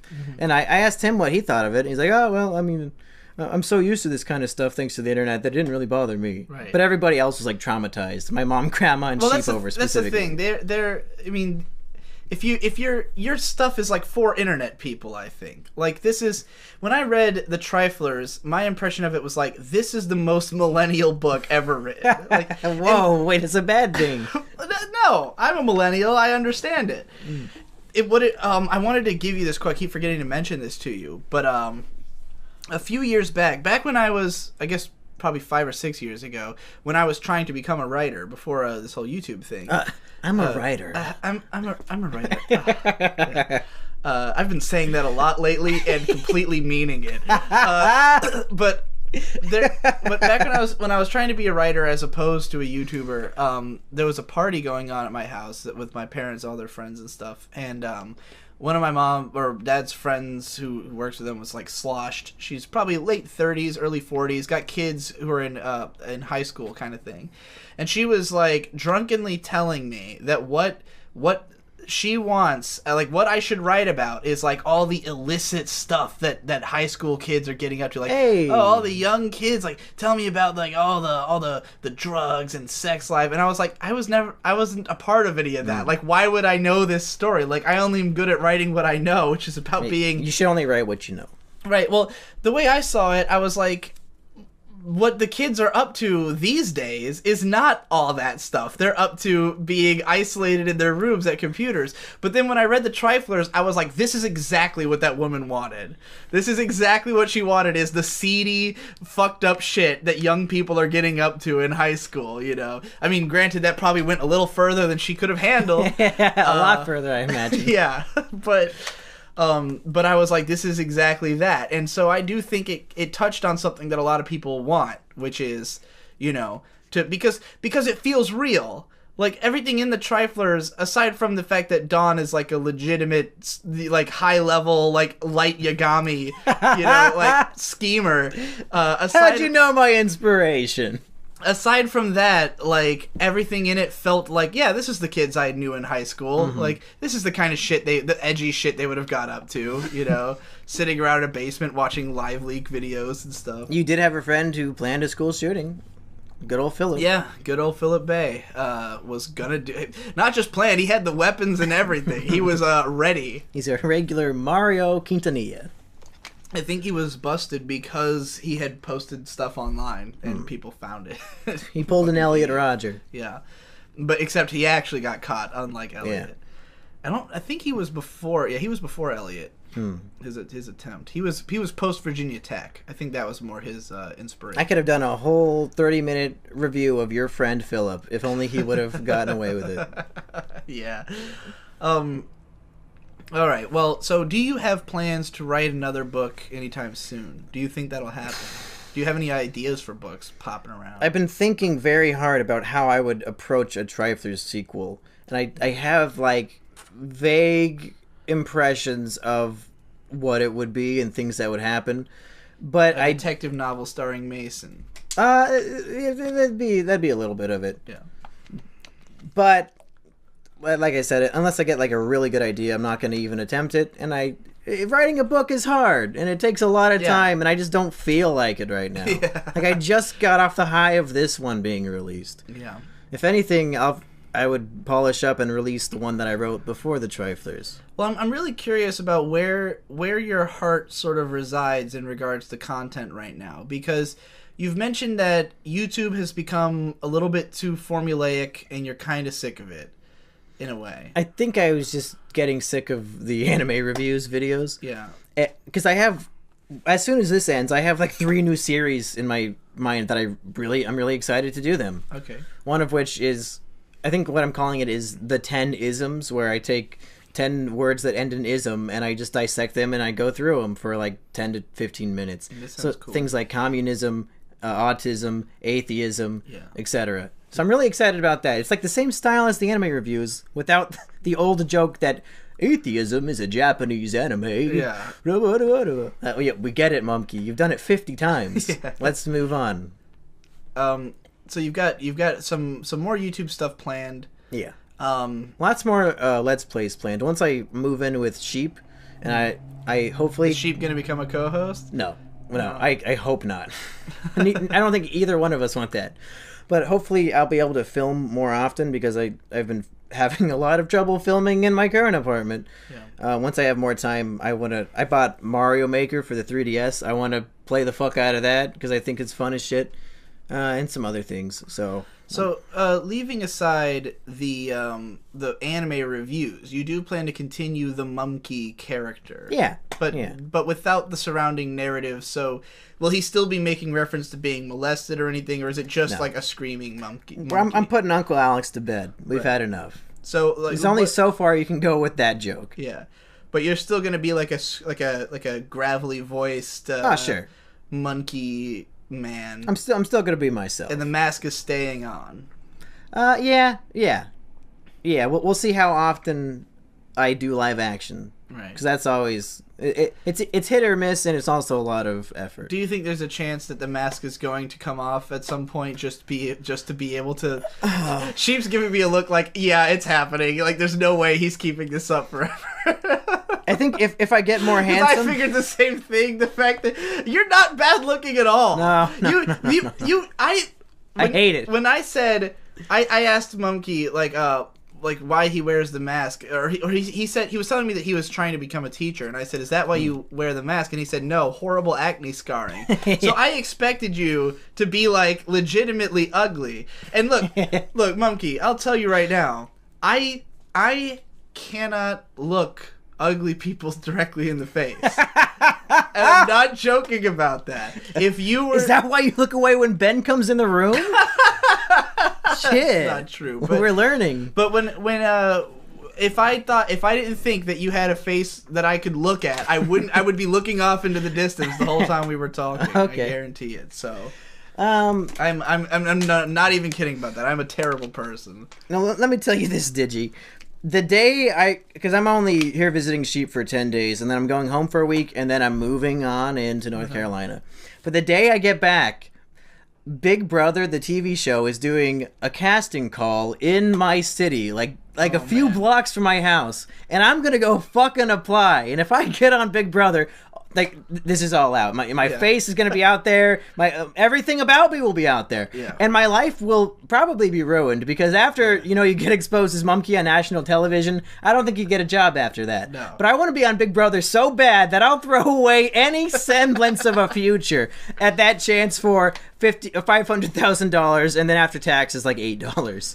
I mean, I don't know if you feel similarly to me at all, because you're just now sort of taking the internet personality thing more as like a career, and even then you're planning to get a normal job when you move to North Carolina. Oh, I fucking hope I do. Yeah, because like for me, the second I started making money off of YouTube, the prospect of ever doing a normal job again was just gone. Like, I never thought about it. I never looked back. Like, the only reason I'd ever get a normal job is if, like, for some reason I couldn't do the internet at all. Like, but I don't feel like that'll ever happen. Like, what would ever stop me, Mm-hmm. So, like, for me, it was like, well, it doesn't matter what I say online now, because this is who I am now. And like, that's why I'm so willing to go around saying nigger on podcasts and writing songs about it. It's just like, this is who I am now, and fuck the old me. So do you think you'll ever reach a point like that, where it'll just be like,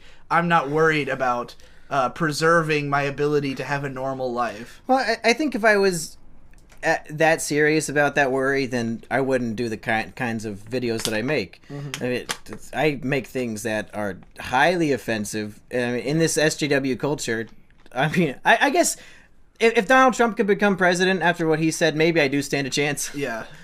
But you just got to go to the right places. Don't move to California. No. Stay in the deep South, where just find an establishment who unironically agrees with the things you've said in your videos, and you're set, The fear of the job lynch mob is very real, but ultimately, I mean, I feel like I'm at the point of no return already. Like, I've crossed it. So if it's gonna happen, it's gonna happen. Right. Like, I've already put these videos out, and they're on the internet forever once you put it up once.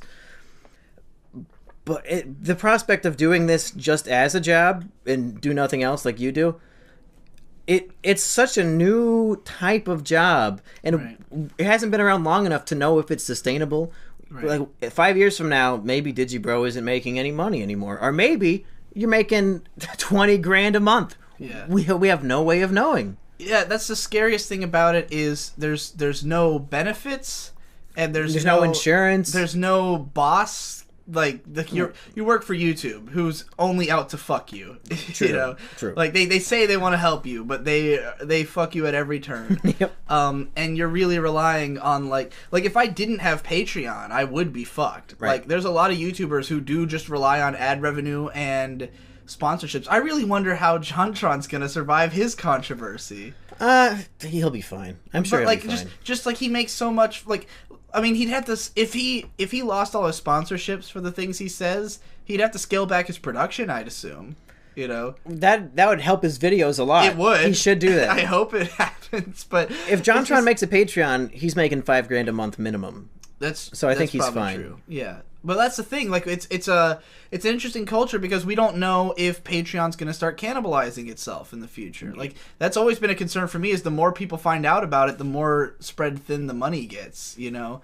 There's going to get to a point where people... Like, that was a big concern of all of us when we made the PCP Patreon. Oh, yeah. Are people going to unpatron one of us to patron the group? Which I think did happen. Probably a couple people. Some people, like, lowered theirs from 5 to 1 so that they could throw in a buck to the PCP. Which is... Like, I mean, that kind of fucks us over in a way. Yeah. Because it definitely does. Because we're all splitting the money anyway. So like now instead of Digi getting that $2, now he's getting like 20 cents. Yeah, probably. So yeah. Do you really like Ben Saint that much that you want to take away $1.80 from Digi so that Ben can get like a 20% or 20-cent share? Like fuck Ben, just give the money to us directly. I don't know. But I shouldn't say don't do the PCP Patreon because I get like what $20 a video off of it. That's probably pretty good. Yeah, I mean. The way I see it, though, and this is why I think you would be able to do it you would be able to make a career out of this, is again because you're so prolific. Because if you are constantly putting shit out, I see it as you've got a dartboard and you're just like throwing dart after dart. Like if you spend all your time and money trying to craft the perfect dart before you throw it and then you miss, you've wasted a lot of time. Yeah. You know. But if you've got like 100 cheap darts, all that matters is that it hits the bullseye. Yep. You know, it doesn't matter what the dart looks like. If it hits the bullseye, it hits the bullseye, and you make all the money. Mm-hmm. You know. So like, I think the fact that you could just be putting out like a bunch of podcasts, a bunch of Let's Plays, a bunch of other shit, and like something's gotta hit eventually. So like for me. If for some reason I can't do anime anymore because they keep fucking hitting me with copyright strikes every other day. They're gonna keep doing, I think. Like, if I decided, like, hey, the problem here is anime. Let's just cut anime and go to another thing. You think you could do that? I think I could do that easily. I mean, I cut Pony and went to anime and became twice as successful. Go back to Pony. 3 times as successful. They need a new Messiah over there. The bronies are struggling. The bronies are dead.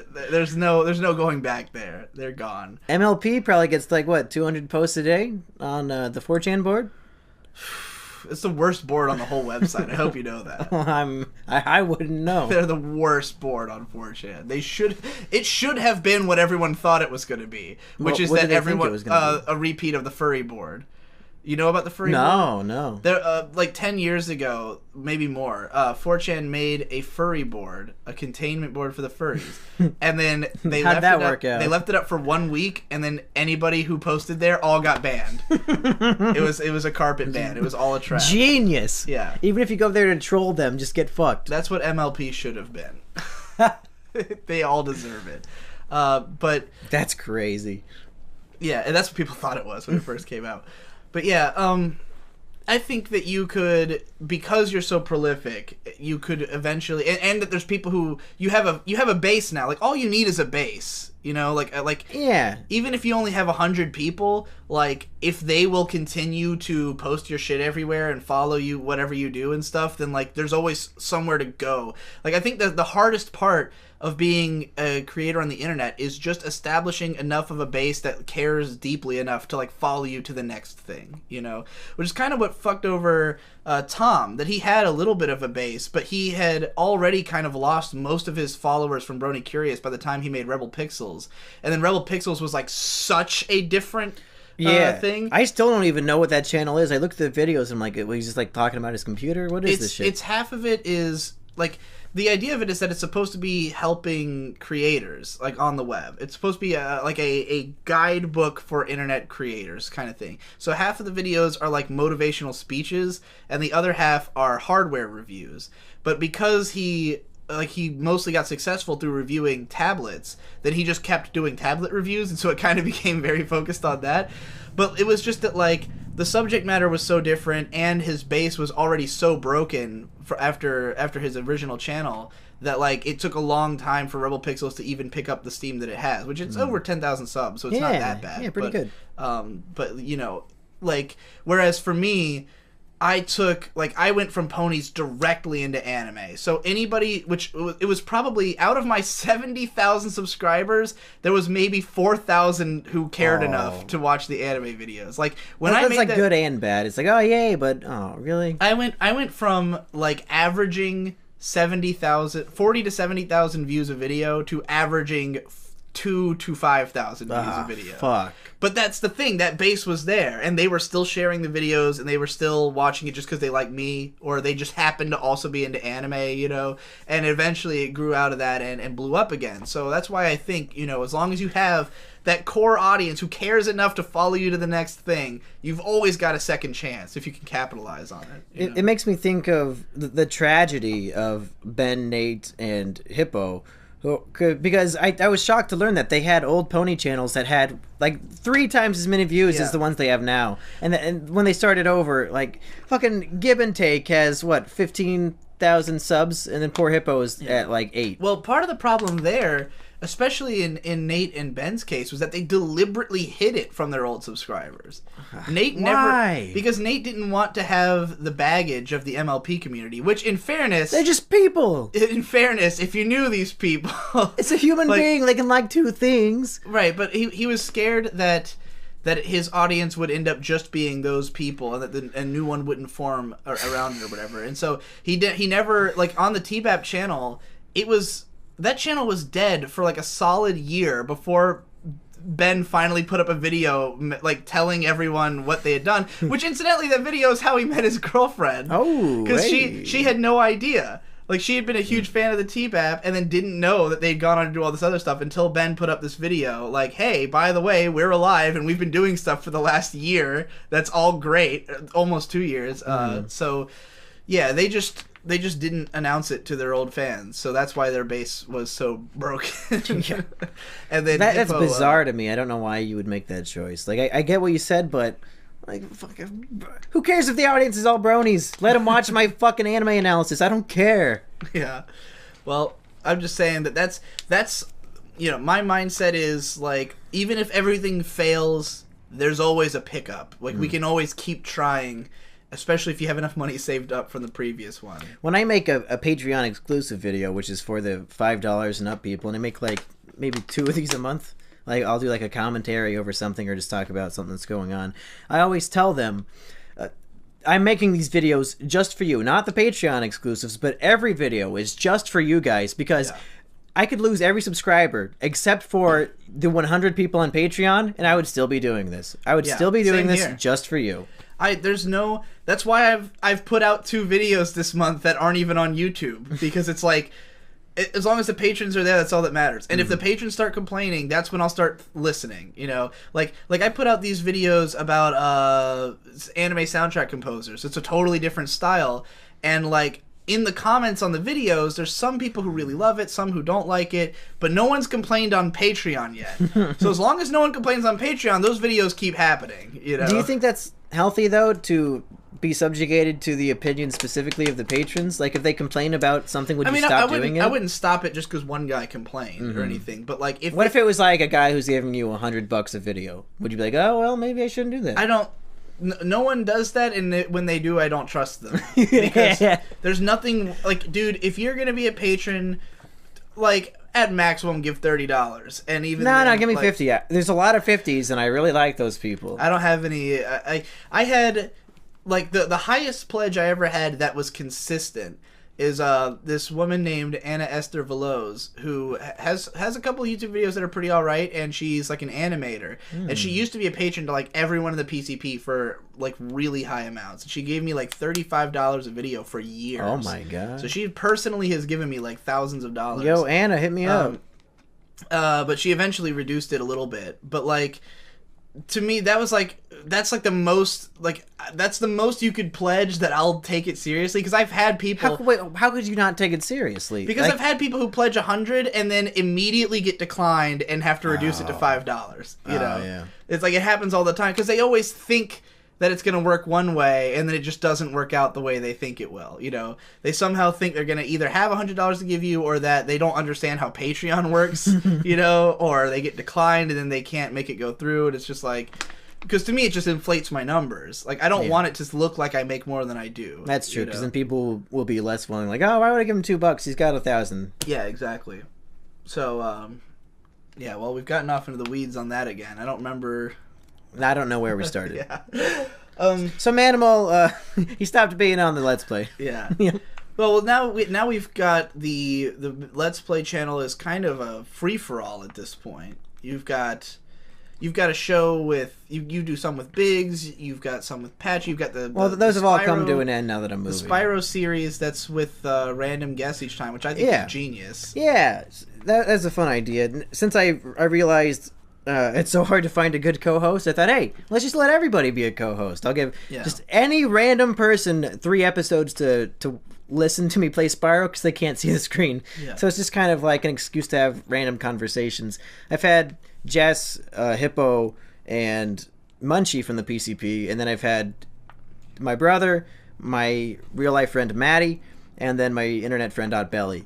And in Spyro 2, now that Spyro 1's over, I want to branch out and get like fans and listeners and stuff, like people I don't even know. But I'm going through a vetting process to make sure that I can listen to them for an hour. That reminds me, you once had a podcast called Anime Fights. Yeah, let's talk about anime which I've never actually watched. Don't watch it. Because I could tell from the thumbnail alone that you had not vetted the people on there and that they were a bunch of fucking idiots. What was the deal with that? So, big fan of the Movie Fights podcast on Screen Junkies, where there's a judge, and they give you a topic like, what is the best Quentin Tarantino movie? And then the 3 contestants argue it out, and then the judge awards a point to the winner. And I thought, hey, let's do that with anime. But I'll let the fans join in, because I love my fan interaction. Yeah. So I was like, hey, send me an email if you want to join in, and you can be on the show. And surely enough, we got, 9 people in total. Actually, Baku Boys, who we talked about earlier, was on one of them, and he actually won. Just because he was the funniest. Because the idea was, it's not a serious anime fight. They're all emulating me, and they all chose to do this of their own accord. They're trying to do the Mumkey memes of, World War II is an anime that had over 6 million people who didn't like it, that kind of shit. But most of them weren't very good at doing Mumkey. No. So the show... Not everyone's a comedian. No. Especially not in a very specific personal style of one comedian that you're trying to emulate. And it doesn't help that most of them are like 15 and 16-year-old guys. Right. Like recording it kind of quietly upstairs, hoping that their parents don't hear what they're saying.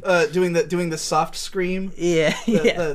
And that's why Death Note is the best anime of all time. So if you want to cringe really hard for hours at a time, I'd say go watch the old anime fights. Full body cringe. I accidentally clicked on one, and even just hearing my introduction, I had to get out of there. Like, even I cringed at myself. Yeah, terrible. Terrible. Even the shitpost master himself can't sit through that level.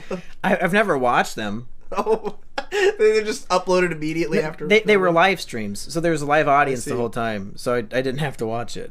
Incredible.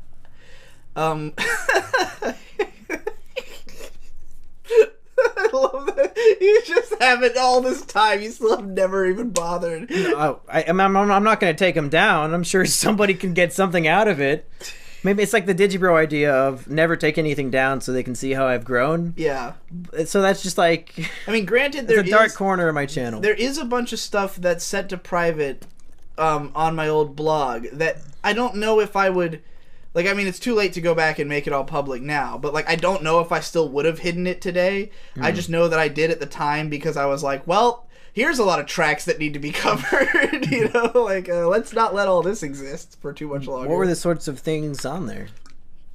Otaku sexuality analysis. That seems like something you would do today. I would, but not in the same way. How did you do it? It's just that the way I wrote back then. Was the hentai samurai giving you advice?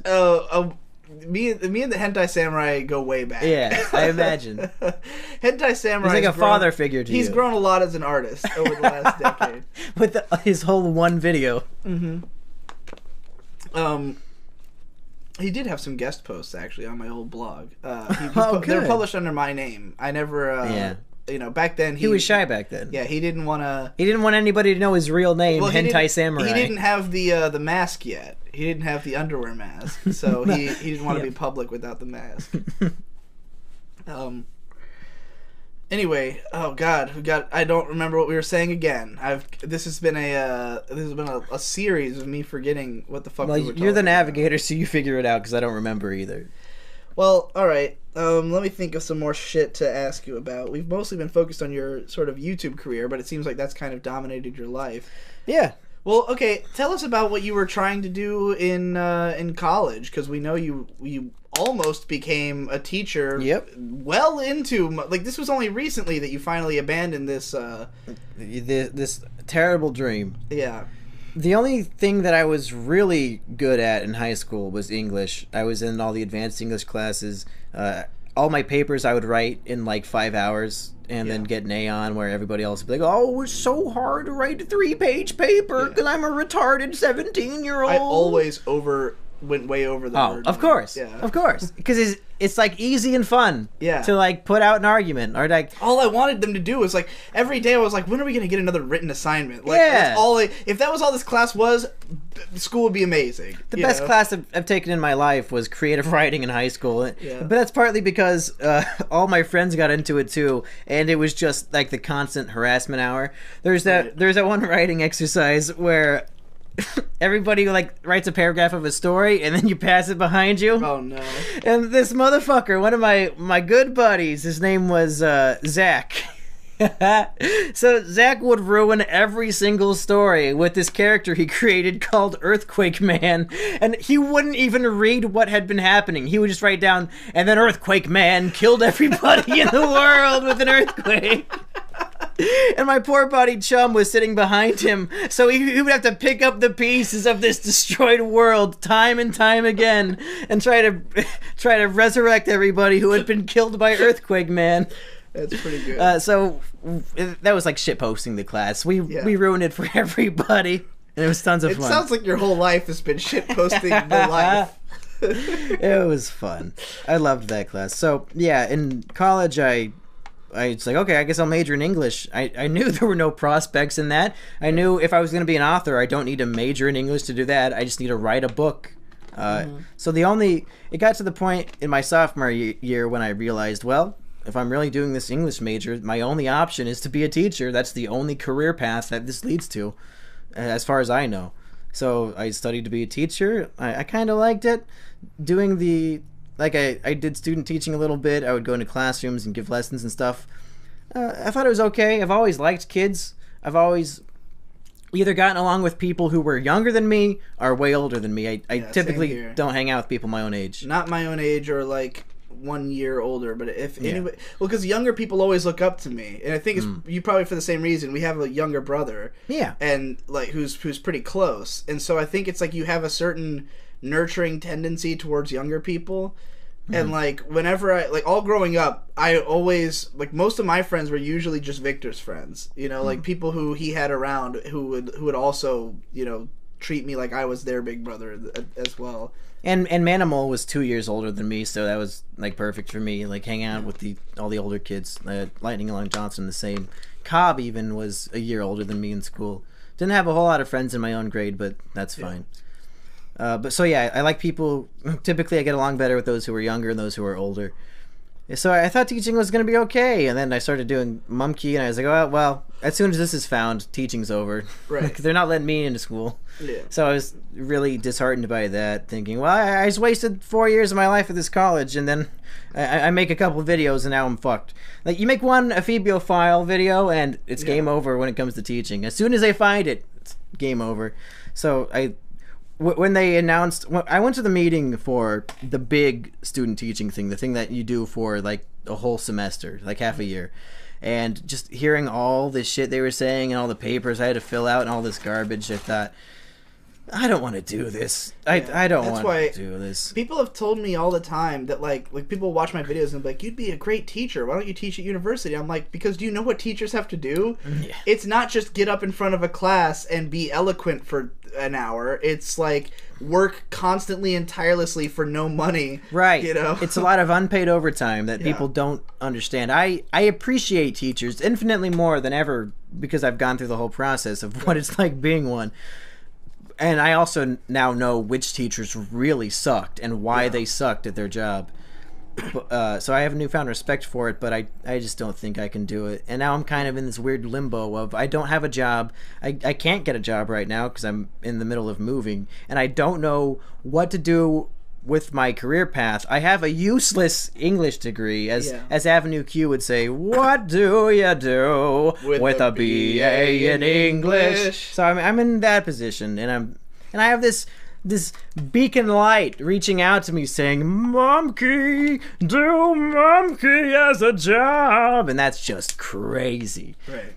But also, and you've got these PCP guys who, when I found you, you were very like, oh, this YouTube's not a job. I still feel that way. You kind of had like you kind of had a chip on your shoulder about it though. When I first talked to you, that you were like, oh, it's just pure jealousy. The fact that you can do this as a job makes me sick because I want to. But then, as you became friends with the PCP, it started seeming like you were taking your Patreon more and more seriously, and that it became like once you knew other guys who were doing it, it's like, well, fuck. If Digi's making all this money, why am I not making all this money? And I was gonna say, right now I'm sitting at 19,000 subscribers. Which, thank you gave me 1,000 in a day from your big famous video.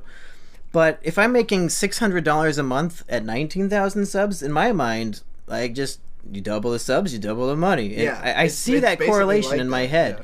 So I'm just at like the cusp of becoming like a D-list YouTube celebrity, and I think if I do get this to continue to grow, maybe it will sustain me as an actual career. But that's so unknown. That's something. I'm glad you thought of it that way, because I had too, and I think a lot of people don't. They don't think about the fact that like every small amount of growth on YouTube is exactly that much to your paycheck. And like if you like, a lot of people are thinking like, man, I'm really wallowing in this like 10K realm or whatever. And then you don't even think about the fact that like they're thinking, everyone's eyes is on the horizon. Like everyone's thinking, man, I have to hit 100,000 before this will be serious. But if you just double your subs, you double your money. You know, like almost. If it's correlating to the view counts, and so people don't realize that like even making a small step, it all affects what you're making. You know, it's always a constant incline, and everyone's so worried about catching the brass ring at the top that they're not thinking about how every step up the ladder is also an improvement, Yeah, people don't seem to understand that if you have 40,000 subs, you could be living very comfortably. Like that could be your full-time job at 40,000 subs. If you just did Digibro After Dark, I think you'd still make a decent amount of money. If I came out tomorrow and said Digibro's canceled, it's all After Dark now. Your Patreon would be like 10% of what it is today. It would plummet. Yeah. But I wouldn't have to pay Devu, and I wouldn't have to pay as much in taxes. I think, because I've had a lot of patrons tell me I will patron After Dark. I've had lots of people tell me like, I don't care about the main channel, I just care about After Dark.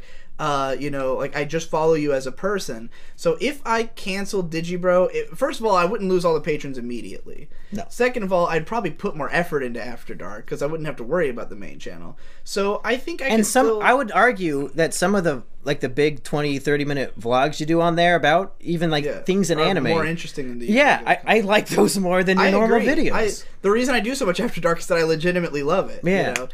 It's just harder for me to charge for it because it's hard to draw the line. It's hard to say, say, like, what's the difference between an After Dark video that is patronable and one that's not? Because I also love stuff like insomnia analysis, which is like an hour of me doing random weird shit that a lot of people will not sit through. But to me, that would be like the most patronable video, you know, like if there was a channel doing all stuff like that, I'd be patron to it. But like, so it's hard to draw the line of like what's worth it and what's not, so I just make it very clear. If it's a main channel video, it's patron. If it's not, it's not, you know, unless it's like a podcast that's on the main channel or something. But like, yeah, if I went full After Dark, I think I could still make a few $100s on Patreon. I'd still make enough ad revenue to kind of, it would just be where I was as a pony guy. Like, I could probably make $300 a video, put out 4 videos a month. Well, I guess get all that ad revenue. I guess too. I'd probably change the. I don't know how I'd do per video on After Dark. I don't think you should. I think After Dark would be. I would do it per week. I think it has to be per month. You can do what Tom Oliver was doing for a long time was just he would make a patron post every week. So it was set as per like his, because you can just write in per whatever, you know. So he wrote in per week, and then he would just collect all his videos from all his different channels. That's a smart idea. So if I wish I could do that, but they won't let me change it now that I'm stuck in the month thing. Oh yeah. I feel like I'd be making more if I did it. They don't let you change to the other. Nah, it's too late. Because I have the setting where as soon as somebody pledges the money, they immediately get charged. Yeah, so now I can't change anything. I'm just like stuck. Yeah. Yeah, I would do it per week, and I would probably I could probably still make over $1,000 a month on just After Dark. Yeah, I mean that's minimum wage working at some that's fucking what it was. McDonald's. That's what I was making up till last year. Yeah. When the channel suddenly blew up. So, yeah. I encourage you to try to be a YouTuber because I think you're cut out for it in a way that not a lot of other people are, you know. Then I'm just worried about the benefits and what if I get sick? Like insurance is a lot of money, and but luckily I do have until like I'm 26 to get off my parents' insurance. Well, Trump's probably gonna change. No, that's one thing he's gonna keep. Oh, is yeah, he? He said he's gonna keep that. Well, yeah, so it's all good. Maybe we're in luck. That Trump guy, pretty cool guy. Oh no, I don't want to talk about Trump on here. Do I have to? No, you don't have to. I want us to go for another hour, but I kind of have to like excrete everything from every orifice of my body. You want to put this on hold for a little bit? Yeah, I'm fine with that. Yeah, all right.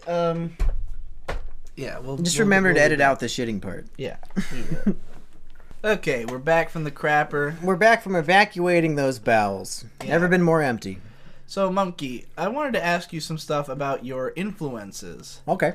Not only in a few different ways. Like, for instance, that we both seem to have the same stance on putting out lots of content and sort of being self-motivated and stuff. And when I brought up Quentin Tarantino, you immediately had a quote from him that you cited. Right. So, like, were you influenced by him and his ethos, or like who kind of inspired you to work the way you do? Well, to say about the Quentin Tarantino quote, it's because that's a meme on TV, the 4chan board, where like they use it, I guess, to make fun of him, even though his films are great. So I don't know what the joke is. Even though that phrase makes, perfect sense. Yeah. Like, it's, if anything, it's bragging right. I would think. I think they interpret it as being just extremely pretentious. But if anybody has earned being pretentious, it's Quentin Tarantino, because his movies are great. So what was the question? Who sort of influenced your work ethic? Where did you get the idea to work the way you do? Oh, that's just something I've had since I was born. But God, like even in elementary school, I was just chugging along, doing those multiplication tables. I just have to keep working all the time, or else I guess I fall into depression. I don't know. It's an innate drive, like there's an inner locomotive that just keeps chugging along, and I can sometimes hear it just in my head. I've previously described my own depression as like it's a base level. Like on a basic level, you're always depressed, and everything else is just stuff you're stacking on top of that. And so you need it, because as soon as it's not there, you fall back to the basic level. And would you say that your work is like that? Like when you're not making work, you're depressed, or when you're not like doing something, talking to somebody, but then so like you have to do it to keep away from the depression. I think that's a perfect summation, because I hardly ever feel suicidal or like depressed to a point where it like physically hurts when I'm working on a video or writing a script, or I guess watching Survivor, but that's not really working. Well, I think that's what I mean by like doing something, right? You know, like something that makes you that brings something out of you, that makes it so you're not just sitting around thinking about depression. And for those of you at home who don't relate to this, you're probably thinking, well, it's as simple as just if you don't want to feel depressed, go do a thing. And that logically makes sense. Right. But once you fall into the trap, like you get convinced that you don't feel like doing anything at all. And I think there's all these movies I want to watch, but I don't really feel like watching them. The one of the most resonant criticisms I ever got was from my my mentor Ghost Lightning, where I was complaining about, I was telling him about something I wanted to make, like I was kind of bragging about something that I had an idea for, but I hadn't actually made it, so why am I bragging? Good job, you know? Animal. Yeah. Good job, Cobb. Yeah, this is me before YouTube, you know, back when I was an anime blogger. So I'm bragging about some idea I have, and he's like, why don't you work on that thing? I think I was telling him I was like upset or something. He was like, why don't you work on that thing you were talking about? And I was like, I'm not in the mood. And he said, you have a real problem with always letting these moods control you. And I thought, I never thought about it as something you had power over, that like you have to try to escape the mood, because the mood, if you just let yourself be governed by moods, you'll never do anything. You know, you'll just be like, well, I'm depressed, I'm not in the mood to do this or that. So it's always a fight. Like when I get out of that, it's not because I'm like just able to change it. It's like it takes a real like effort to like examine what you're doing and be like, no, I have to make a video today. Like this has to happen, you know, or else I'm fucked. So do you think there's a lot of that, like just trying to keep to your schedule and stuff? Is that what like motivates you to help get you out of those funks? Yeah, it definitely prevents them from occurring in the first place. It's kind of, have you seen the movie Neverending Story? Not so there's something called the swamps of sadness, where if you're standing in it and you're feeling sad, you'll keep sinking, but if you have positive thoughts, you can keep going through. And it's the saddest part of the movie because the horse drowns to death in the swamp. It's like a kid's movie. It's very intense, and the kid is screaming and crying. But I think depression in a way is like the swamps of sadness, where if you just think of other things, you can keep walking through the muck. But once you start sinking, it's hard to get back out. Yeah. So So having the schedule is like my version of keep on walking through the swamp. Yeah.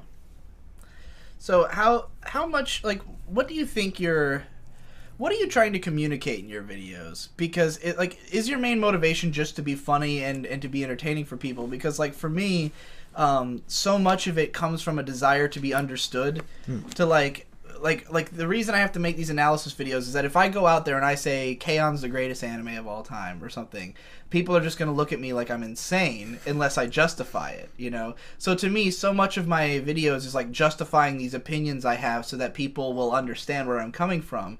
But your videos deliberately obfuscate your opinions to such an extent that there's lots of people who just don't understand what your opinions actually are on most things. Does that ever bother you at all, or does it, like, is it a problem at all that you have cultivated a character of just not being able to be understood? The last couple PCPs I've been on, I just shit posted. Yeah. And I hope people appreciated them, because otherwise it's got to be terrible listening to me talk. We did one, like, how did you lose your virginity story? And I just described the plot of Moonlight. Exactly. So, and that's because I think that me as a person, as a human being, I don't find myself interesting, and I don't think other people would if I let myself go that much. So I'm not that interested. I'd rather just, be Mumkey. I don't want to be me, because it's fun. Who cares? Yeah. I don't think anybody should care. Do you feel like it backfires at all, though, when, like, for instance, in the PCP chat, I've described you as the boy who cried wolf, because anytime you try to be sincere, nobody can tell, because you've gone so far into presenting an insincere character. I mean, I'm okay with that. It's fine. Yeah, like, it doesn't bother me that much. You don't find it like frustrating when people can't tell when you're trying to be real about something? Well, I think if it's a main video, like the Elliot Rodger one, I don't think very many people think I was being ironic in that one. Yeah, you kind of, you use a very different tone and everything. And there's not really any jokes in that video. So. Yeah, it's pretty clearly straightforward. Yeah. And then, like, the Countdown to Suicide channel, I don't shit post on there ever, other than my drunken live streams, but that's just fun. Yeah. Well, that's what I like about that channel so much, is that I can always kind of trust it. Like, it always feels like, okay. I think that's why, like, that was kind of the key for me understanding you enough to feel like that we could be friends. Because if all you did was shitpost constantly, then I just wouldn't even be able to have a conversation with you. Right. You know? But I was like, well, there's clearly, like, a guy in there somewhere. It's just a super boring guy who needs to always be ironic or satirical in order to be interesting. Because you ask me, like, what do I do on a daily basis? I do what everybody else does. I jerk off once, I sit there, I watch TV, then I make videos. And only the videos part should be, like, anybody should care about. Nobody should care about what I, as a human being, do. I'm not saying that, like, I want to protect myself, or like, oh, don't look at me, don't look behind the curtain. But because it's just genuinely uninteresting, right? I mean, I find the Countdown to Suicide videos interesting, but... I mean, do you not think that if you made, like, if you could convert the sort of what you're talking about in the Countdown to Suicide videos into main series serious content, do you think people would find that interesting? Well, I think the depression review is the closest thing I've come to doing that, and a lot of people seemed affected by that video. In I don't know if it's a positive or negative way, but both are, I think, good. Do you think you would consider, like, when Mumkey's anime reviews is over, are you going to bring more sincere content to the channel? Yes. I'm going to branch out. I've got 3 different types of videos I want to make. I talked about the isms one. Right. But what level of sincerity would that one be on? That's going to be all over the place. Like, sometimes I'll be talking about how great feminism is, and then, like, I'll be shitting on atheism even though I'm an atheist. Like, just a bunch of crazy, wacky, fun stuff.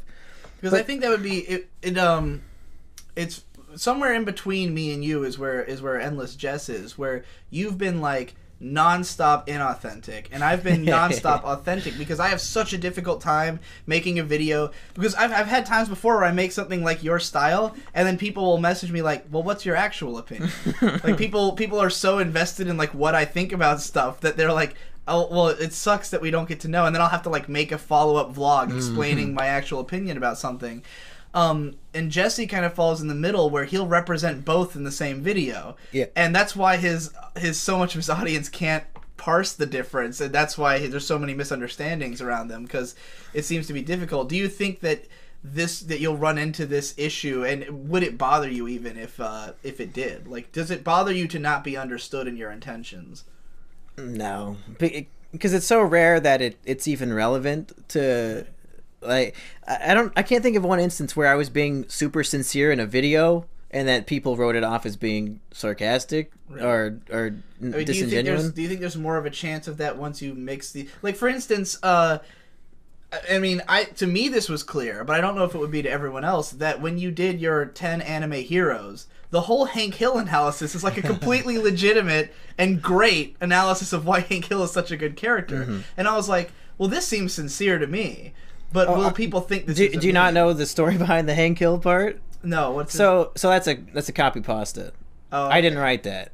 Oh, I didn't know that at all. Yeah, I was hoping more people caught on, but a lot of people just kind of praised me as, like, a great analysis of Hank Hill. This was a great point about why he's a good character. Now that you've mentioned it, I feel like I've heard it years ago, like a long time ago. It gets posted in every King of the Hill thread on TV. I see.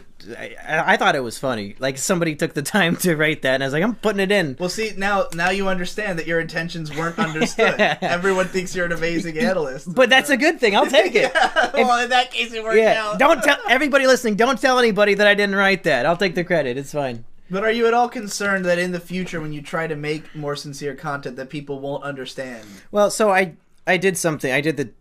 A while ago, I did the top 5 YouTube channels that deserve more subscribers, and I don't think anybody thought that was sarcastic. I think, I explained what the channel was and why I liked it, and it's hard. Like, if there's no clear joke, then because I know Jesse was saying how he was you had said that you floated the idea of having Mumkey's reviews and Jimmy's reviews and making it very clear the distinction between the two. That idea didn't last very long. Yeah, well, just because it's less funny that way. Yeah. Like, the ambiguity makes it funnier, but it also makes it riskier. Because you never know what you're going to get when you click on the video. Is he actually going to talk about the top 10 anime heroes? But that's the thing. It relies more on the audience to understand. You know, it's that, like, it's... if you make it completely distinct, then it might It's feel more like audience talking friendly, down. maybe. Yeah, well, it's more audience friendly, but it also is less artistically interesting, you know, and that's why Jesse was so adamantly against it. Even though if he did that, it would create none of these misunderstandings would happen, you know. But he wants to put faith on the audience, and I'm wondering. I'm surprised he is putting faith in the intelligence of his audience. He seems like he wouldn't do that. It's that he would rather elevate them rather than stoop to them. Okay, that's how he sees. Well, that's kind of how he sees the whole world. It's like rather than bringing my stuff down to your level, you have to come up to my level. Unfortunately, they won't do it because they're idiots. Well, but are you? How do you feel? How much faith do you have in your audience's intelligence? I just think it's all in the script, and if it's clear that I'm not making jokes, then like they should know I actually mean what I'm saying. You were saying it's hard to get out of those moods when you're kind of sinking in the swamp. And there's this video idea I've had for a while that I think I'm gonna do next month. Just my top 5 favorite YouTube videos, and these are the videos that I always go to when I'm feeling bad, and they never fail to make me laugh or to smile. And I was just gonna show them off and say, go watch these fucking videos. They work for me. And I don't think anybody can misinterpret that, right? Because it's so straightforward. Like, why would I waste the time giving these like reviews of random videos that make me laugh if I wasn't being serious about it? I mean, I think, but you are putting some level of faith in the audience's intelligence there. But I think you're definitely doing enough to. But even if they misinterpret it, I don't see really the negative. Like, if somebody watches that and thinks it's satire. Okay. You're just not very bothered by not being understood. Sure, like, what the fuck? I don't care. I don't know why. For me, it's just I can't do it. Like, the second someone misunderstands, I have to correct it. I have to make the follow-up vlog to one guy's comment that misinterpreted it, and I'm like, well, I don't want to have to type out the whole reason that this isn't the case, so let me go record a fucking 30-minute vlog. I have to pee really badly. We'll just cut this part out. Damn it, there was something I was going to ask you, but I forgot. I'll think about it while I pee. That's fine. I suck at talking when you're out of the room anyway. Make noises or something. Ba-da-da-da-da-da-da-da-da.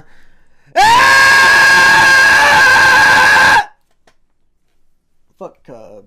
Fuck Cobb. Better eat those chippies while you can, girl. I've been eating them. What the fuck? You can't even. How dare you? I'm a sneaky eater. You sneaky girl. Sneaky chip eater. Fuck Cobb. Fuck Cobb, right in the ass. We gotta keep saying that even after I move. Yeah. I can't live without saying fuck Cobb. We'll walk around the house and sing that. I just want to walk into a room and say it and walk out. Fuck Cobb. Fuck Cobb. And I'll go, fuck Cobb. Yeah, Just fuck like he Cobb. does. Yeah, he says it back. Yeah. Yeah, fuck Cobb. Fuck Fuck that Cobb. guy. Fuck Cobb. Sorry, I'm such a leaky boy. That's okay. I'm sure once we start drinking and we're doing a Let's Play, I'll be getting up between every episode again. Yeah, well, we usually both are. Yeah. So, all right, to get back into your influences, what are your influences? Like, what are the direct influences? What is your style made of? I have a lot of guesses, but you can share some. I mean, well, I guess in the video we talked about earlier, the Mumkey's anime reviews of Mumkey's anime reviews, I pretty much just list everybody. It's like the biggest problem in the universe. JonTron a little bit. I mean, well, I don't know. I think that I was listing like half influences and half people who everybody says I'm stealing from, but I've never actually I'm not inspired by them at all. Like Video Game Donkey. I like his videos, but I wouldn't say my style is even close to what he does in any way, other than that our names are kind of similar. It's just having any irreverence whatsoever, everyone gets compared. It's just like everyone compares you to Jesse, which is a closer comparison, but his are more like actual anime reviews, and yours are like nonsensical, and it would be unrelated. It's stuff. impossible to say that I'm inspired by him because I made 30 episodes before I even knew he was alive. And or Demo. People compare you to Demo just never because seen a you Demo are video. funny and talk about anime, and there's no other connection there, Really? I promise. If we watched some of his videos, you'd be like, why do people compare me to this? This is nothing like my style. Yeah. You both did a video on Boku no Pico. That's okay. There you go. That's it. I think somebody said he also did a Bunai Sisters, but I was too afraid to watch it because I didn't want to steal his jokes on accident. Yeah. I don't know. I don't really know what my comedy influences are. you've been quoting a lot of The Whitest Kids You Know. Sure. I would imagine that was an influence. Yeah. I mean, I like their comedy. I don't know if it's really similar to what I do. Well, I mean, not everything. I mean, I was influeed by Whitest Kids You Know. It's not similar to what I do at all. You know, a lot of just simply the gallon of PCP skit. Just that skit was a huge influence on me and Victor's sketch comedy before. You know what? No, I'll take it back. I think Trevor Moore specifically, the leader of The Whitest Kids You Know, is a major comedy influence to me because you asked earlier what my kind of goal is with it, and the most important thing to me is to fight against any form of censorship. And I think anything that can be said, like, just exercise it and say it, even if it's ridiculous and offensive. Like, we should exercise this right of the freedom of speech. And Trevor Moore, in the first episode of Whitest Kids You Know, it ends with a music video called the Hitler Rap, where he's dressed up as Hitler and he's doing a whole rap about like the Third Reich and shit. And it's it's really funny. And a lot of people would say you shouldn't be able to do that. I know they got in trouble once because they had a music video that was an instructional guide to children on how to get rid of their fathers by framing them for pedophilia. Yeah, it's called Get a New Daddy. I know every word. Yeah, it's great. It's one of the best skits, and it got them in real trouble because people were like, you can't do this, because what if kids actually take it seriously? Police will take the old one away in a caddy. You can get a new daddy, get a new mommy, new brother, new sister, a new house, a new mommy. So at that point, he'd ruined his entire family and was getting adopted into a new one. So is there any other... Who else would you say is a big influence on your comedic style or your approach to comedy? I don't know. Shaped the young mind of Mumkey. Everybody knows when I was 11...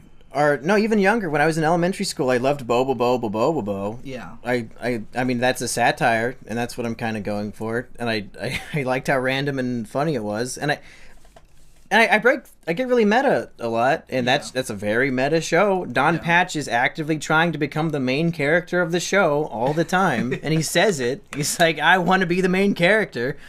So, yeah, I guess I'm influenced by Bobo Bo and how meta it is and all that shit. So, I know you're big into film. Yeah. One of the things that I've always had, like when it comes to people doing criticism on a more serious level, like with Mumkey's anime reviews, it's obvious that they're all sort of irreverent and random, and it doesn't matter how much you know. Right. And even on like My Japanese Animes, which is more analytical, but it never tries to put the stuff into the context of anime. It's always just the show, you know. And I'm wondering, when you do film analysis or when you do film reviews with you and Erich, one of the difficulties I have with the show is that I have no context. Like, you're putting these movies into the context of film, like, is this movie good or bad? But I don't know what movies you think are good or bad or things like that. And I'm wondering, like for instance, when I watch YMS, do you watch... Yeah. Like, I love his top 10 of the year lists because they give you such a clear picture of his taste that anything he says about a movie, you can just think about his top 10s and you're like, well, of course you wouldn't like a superhero movie, you know, because it's just completely outside your genre, you know. So if you started doing movie reviews, like, I'm curious, like, what context do you have for films, and like, how many have you seen? How much do you, how integrated into the medium are you, and would you present this in your future videos? I think outside of just giving my hot take with Erich, I wouldn't want to do film reviews because I mean I'm not that knowledgeable in the field, and I don't really have like an established criteria of what makes a good movie or a bad movie. I just, if I see a movie and I like it, I'll say, hey, here's why, and if you like these things, you'll like it too. It's so I wouldn't say it's a deep analysis. Like, I understand why you're frustrated when you watch it. It's not so much that I'm frustrated as that, like, I know you seem to care more about film than other mediums, but it's difficult to tell, like, how much you care. And I'm like, is it like me with anime where I have to see everything and know everything, or is it just like I like going to the movies every week, you know? It's probably more the second one. I like going to the movies more than probably 90% of people. Is there any, like, is there any stuff that you're really passionately, that you follow, like, that you, like, not necessarily a medium, but it could just be, I know you're really big into Survivor. Yeah. Like, how, like, What's your relationship with that kind of stuff? If you had to put together a top 10 list of shit Mumkey cares about, what would be on that top 10 list? Oh my god.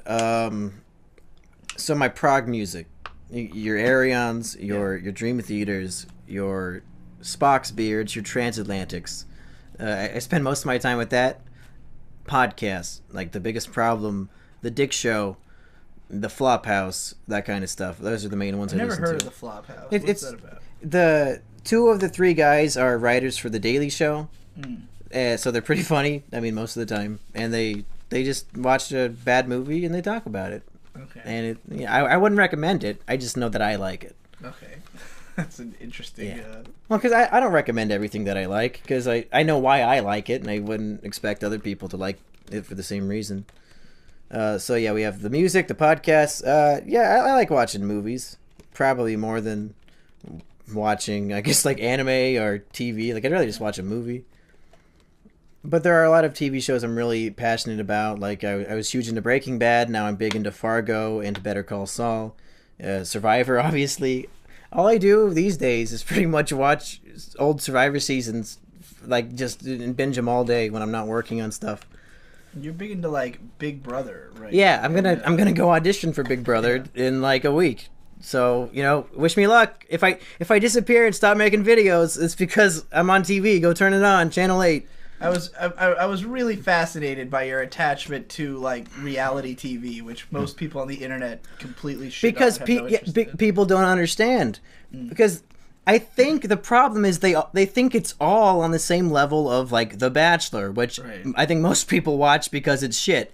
Yeah. But Survivor it's like a completely different genre. I wouldn't even lump it in with reality TV like that. They think it's all like your Real Housewives bullshit, but it's totally not. Yeah, I mean, Survivor was kind of the original, the original and the best kind of thing. Survivor is by far the best. Yeah, like way more production. I mean, I've seen a lot of it because my mom's a huge Survivor fan, and like, yeah, the level of production is way above all the other ones, but it's still not real.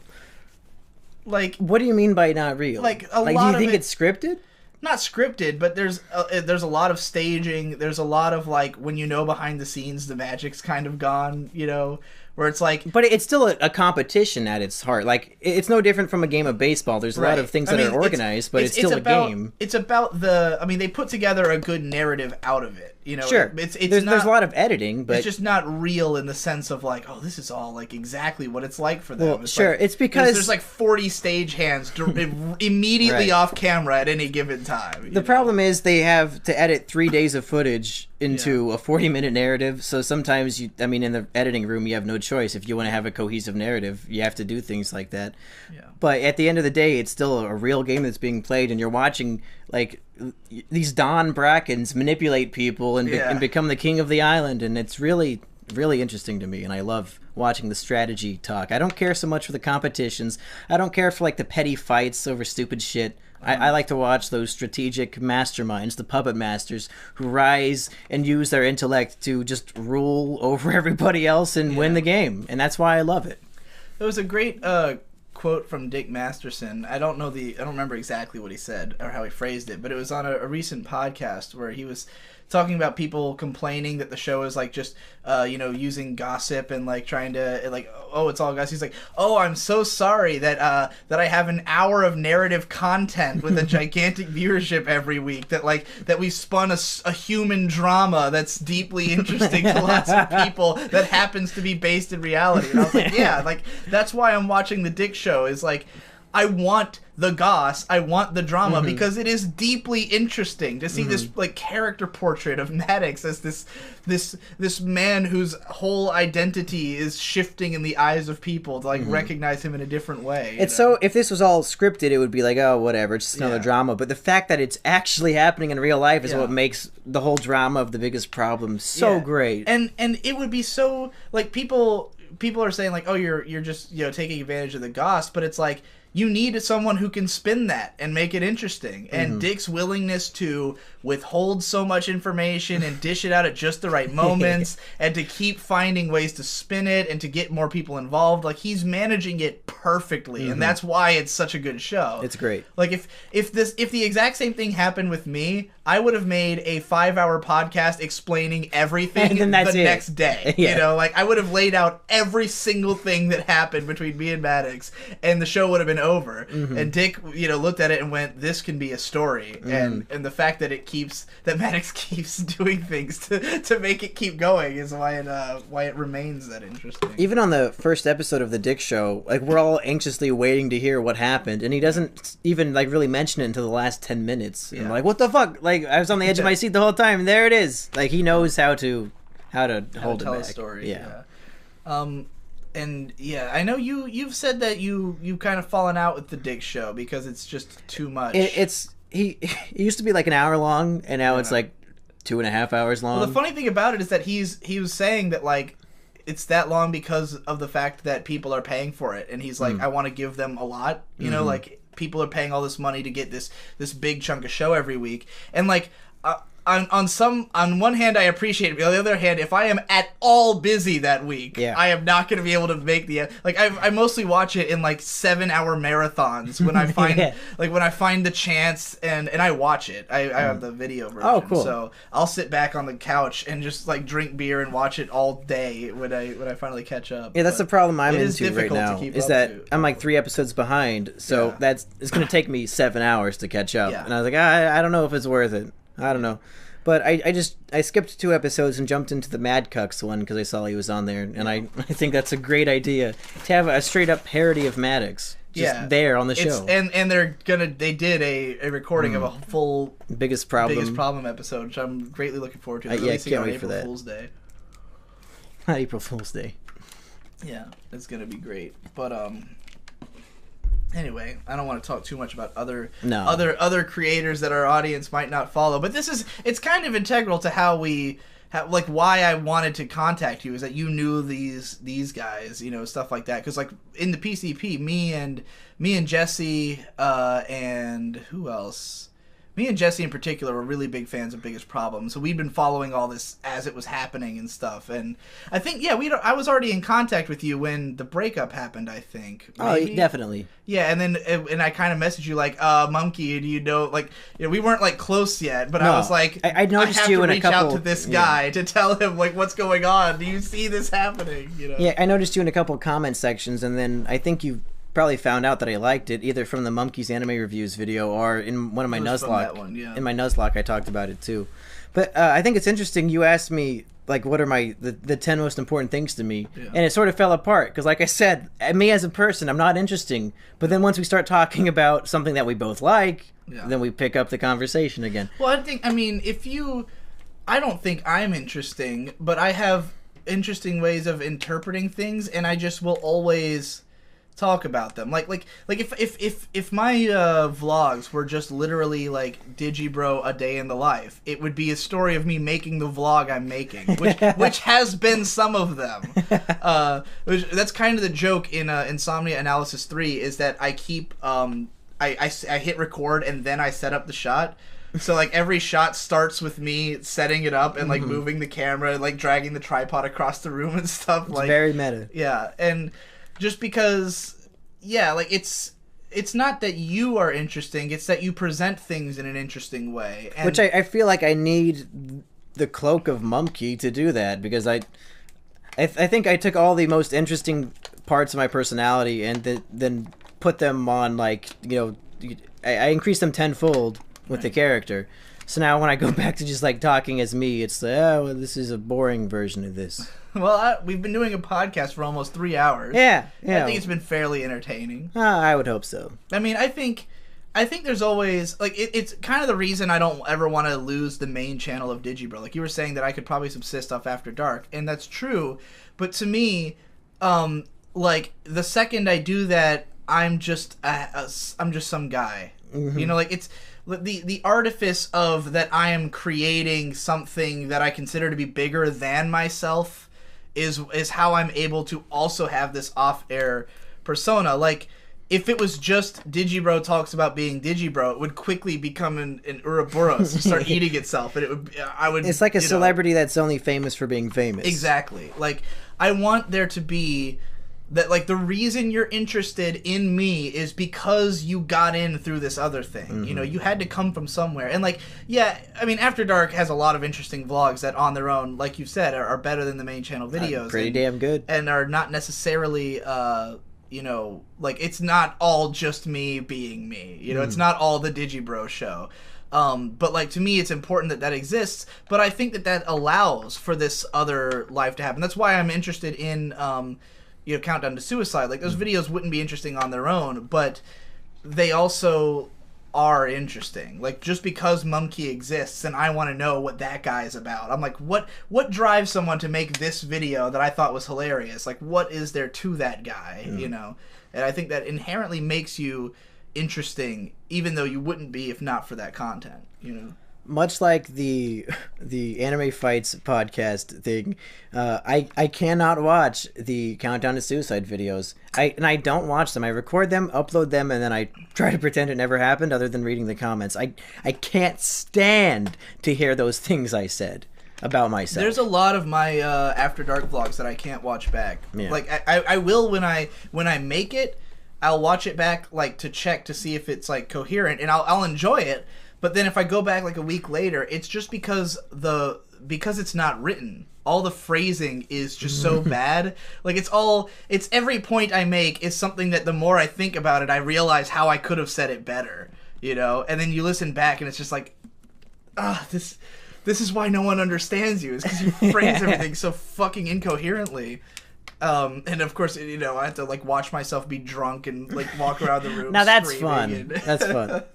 I'll watch any video of me being drunk. I think it's always a blast. The God of War rant where I just scream for 30 minutes. That's a little difficult to get through again.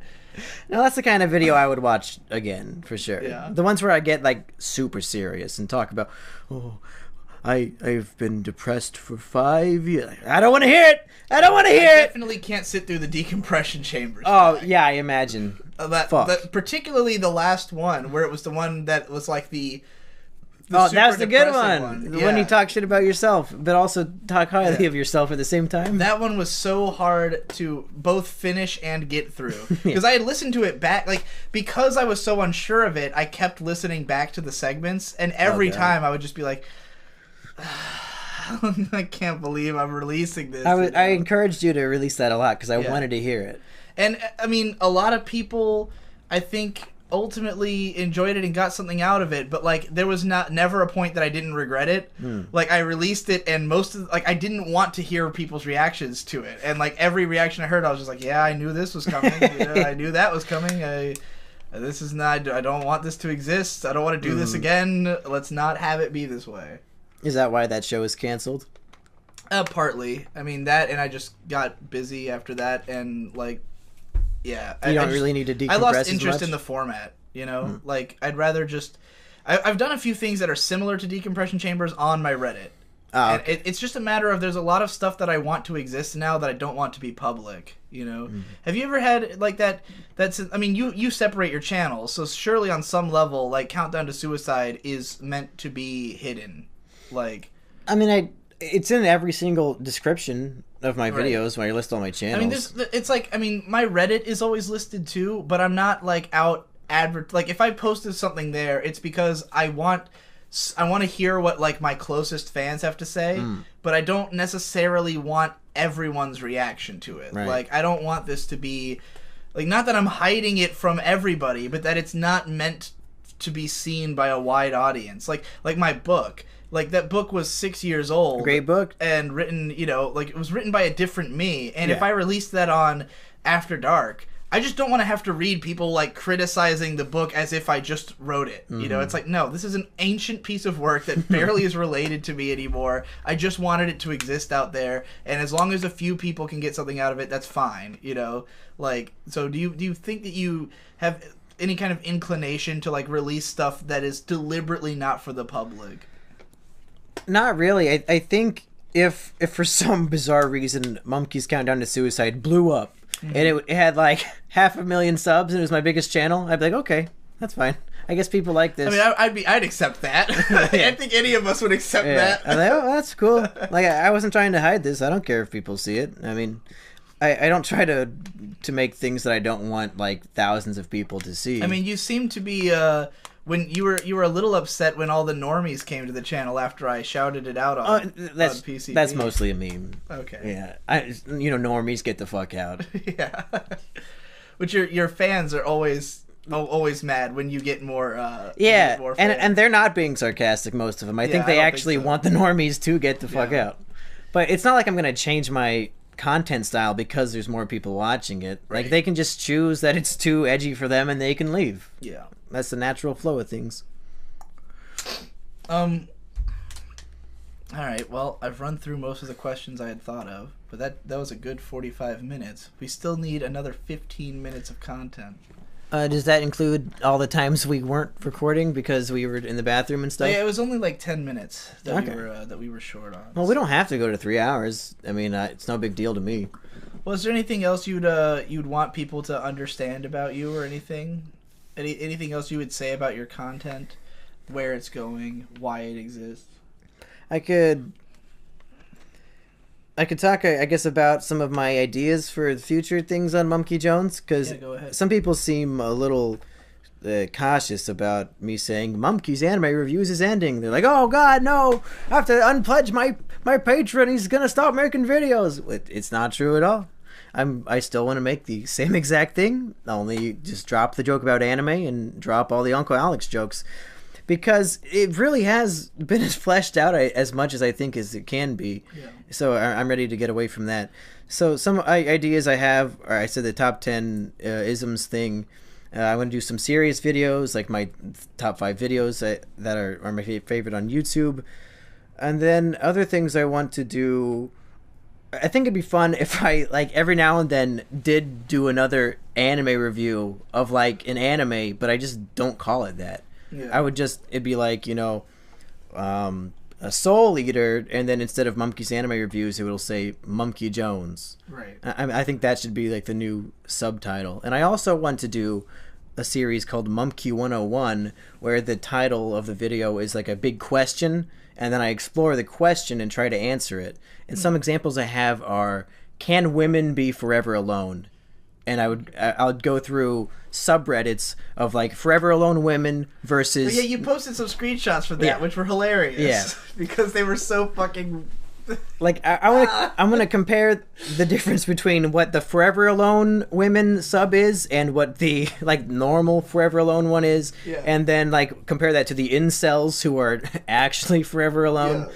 So just exploring questions like that and having fun. Another one I have, which you and me did, we recorded a podcast last night. I don't know if that'll be out yet or when it's coming out. I don't know. If it's going on my channel, it probably won't be out until like the end of March. Right. But another question I want to try to answer is, do Muslims deserve rights? Which is, it seems like a joke question, but then when you get into the thick of it, surprisingly, yeah, there's a lot to be said on the subject. Obviously, they deserve human rights, but then when you get down to the nitty gritty of, you find out that Subways, some of them are banning all pork products now to adhere to their Muslim customers. Like, is that a right that they deserve because of their imaginary friend? I think not. Well, I mean, if it's good for business for Subway to do it, then of course they should do it. Yeah, but then you're like the poor white guy who lives in the newly enriched community who can no longer get bacon on his sub. Like, is that fair for him? Just because of this imaginary friend bullshit? Go to another restaurant. Yeah, well, whatever. Move out of the fucking Muslim town you're living in. So I'm going to do some research on that and see how many communities are being culturally enriched and all the rights that are being changed. So more controversial stuff that'll make me lose thousands of subs every upload. Well, I love that you're taking that even-handed approach of like everyone gets shit on. Everybody. No one's safe. Even me, especially me. The Christians aren't safe. The Muslims aren't safe. The Jews aren't safe. And now the atheists aren't safe. I'm gonna go to the Atheism Plus subreddit and just. Oh, you all think you know so much. You just think no proof that God doesn't exist, and yet you're so convinced. Yeah. Just have fun with it. Yeah. and pick on some like edgy teen atheist. Yeah, obviously lots of fedora jokes. Mm-hmm. Just easy stuff. Yeah, I think it's very important that... I think the problem with comedy these days is that everybody is getting way too political with it, but they're choosing a side. Yeah. I think if you're going to get political with it, attack everybody. Don't just choose one side. I mean, that's what's so great about George Carlin, is that his politics were just like, fuck everybody. All of you are wrong about everything. Mm-hmm. You know, I'm the only one who makes any sense in this world. You know, which is why, like, if Jesse, I always compare to Carlin, and like everybody compares Louis C.K. to Carlin, but no, fuck Louis not C.K. anymore. I think he used to be, Jesse's but not the anymore. real Carlin. Yeah. You know, just that yeah, the attitude of like, you've all wronged me. Like, by whatever system you've all created, I'm not happy, and it's because I'm in this system, and you're all a part of this system, so you have wronged me, you know? It's sort of the mentality. Yeah, it's important to be even-handed with your hatred. Yeah. Because it's not discrimination if you discriminate against every group equally. Yeah. It might seem like I attack like feminists and like Muslims and stuff more often, but it's just because they have more out there to make fun of. And because they're the ones who are being more defended now. Yeah, and they're the ones who are causing the most problems in my mind. I mean, it's like, you know, I feel like you're trying to keep the scales from getting tipped. Like when like it's getting harder and harder to make fun of Muslims right now, even though they should be made fun of just as much as Christians and anybody else. Absolutely. You know? Like, it should all be equal. And so the harder it gets to make fun of them, the more you have to kind of push back and go, no, it's still okay. Got him. I want my bacon on the Subway. Everybody still deserves this. Yeah. I have to pee again. That's fine. I'm a fucking. I've had like 4 bottles of water. I don't know why I keep drinking it this whole time. He's a thirsty dude. You haven't had to go at all. Well, I went. Dark in here. Fuck you. Fuck up. Oh, fuck That's off. what I have to say to that. Yeah. Fuck up. Are your balls sweaty? Mine are really sweaty. Yeah. God, like I'm so. Dry as a bone. God, my fucking balls are sweating a storm up in here. Did you leave this all in? Your whole body's sweating. I'm a sweaty dude. You sweat when you like record. Yeah, I do. I think like I've noticed. my whole body is just like, okay, we're in work mode, baby. Let's do it. Let's focus Let's all the start energy up on that sweating. brain. And even then, it doesn't work.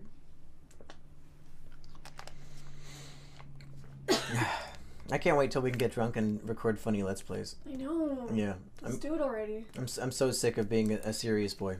Time to be a funny boy. Are we gonna have dinner? What would we do for dinner? I really want like a vegetable. Well, if we're gonna get So dinner, much we should fast do it food. way before we. Yeah, we should do it drink. immediately after this podcast Yeah. before we start drinking. I've been like back and forth. Like, should I drink a golden monkey now or wait till wait till we're after the podcast? Yeah, sheep can drive us. So all right. I guess I'll leave us out on a big question. Okay. Let's say Is there that, like a question that you ask everybody in every interview? Or? no, there's nothing okay. like that.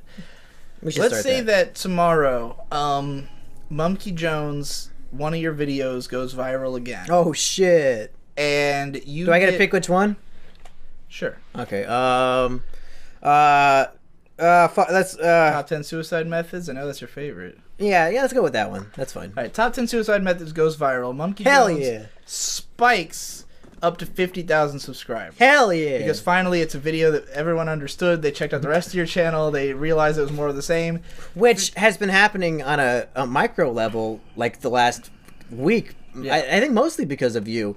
Because I've got an influx of comments on every video now instead of just like the most recent one, and they're all saying, "Whoa, these videos are great, dude! This whole channel's gold." I'm like, "Yeah, you're right. Yeah. You're fucking right. They are. We did it. So let's say you're suddenly 50,000 subs. Hell yeah! Patreon jumps up.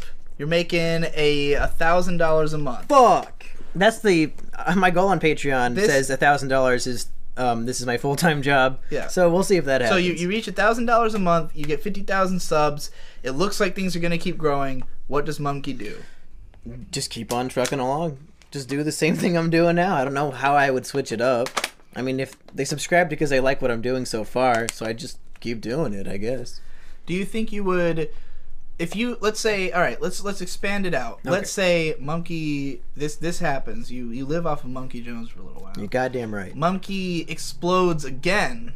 Now you're making $10,000 a month. What do Mumkey do? I mean, I don't know. What are you expecting? Like, I just. What do you do if you have a ton of expendable income and all the time in the world to spend it? Because, like, for me, man. like, so much of what I've been doing is on the basis of the fact that I can make, if it really came down to it, I could make 2 videos in a month and that's enough. You know, like, if I'm just worried about sustaining myself, like, no advancement or anything, like, just paying the rent and paying the, and eating, you know, he'd even make 1 video a month. You know, that if Devu didn't edit it, definitely 1. You know, so $1,400, 1 video, done. And so for the rest of the month, I can do whatever the fuck I want. So if Mumkey Jones is on a timetable now where you don't have to have a video every week trying to grow the channel because you're already grown, and you're making a guaranteed amount a month that is in excess of how much you need.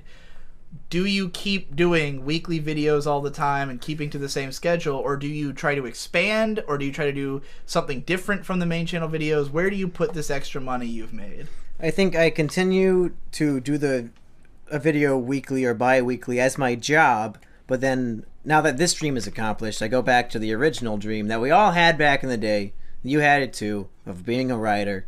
Because at the end of the day, like that's, in my mind, that's the high art. That's what I want to do. I mean, I believe you can do it because you've written a book. So I believe this book could be it if I just get that lucky break of somebody in the industry who wants to give it a chance, which has not happened yet. Right. And I'm losing faith. I mean, you could, if you had the time, would you just write another, like if you were making enough money off your channel that you knew you didn't need any regular job anytime soon, are you just going to go full in on writing the book when you're not doing the channel? Yes, absolutely. That would be my reason to wake up in the morning, is just working that motherfucking book.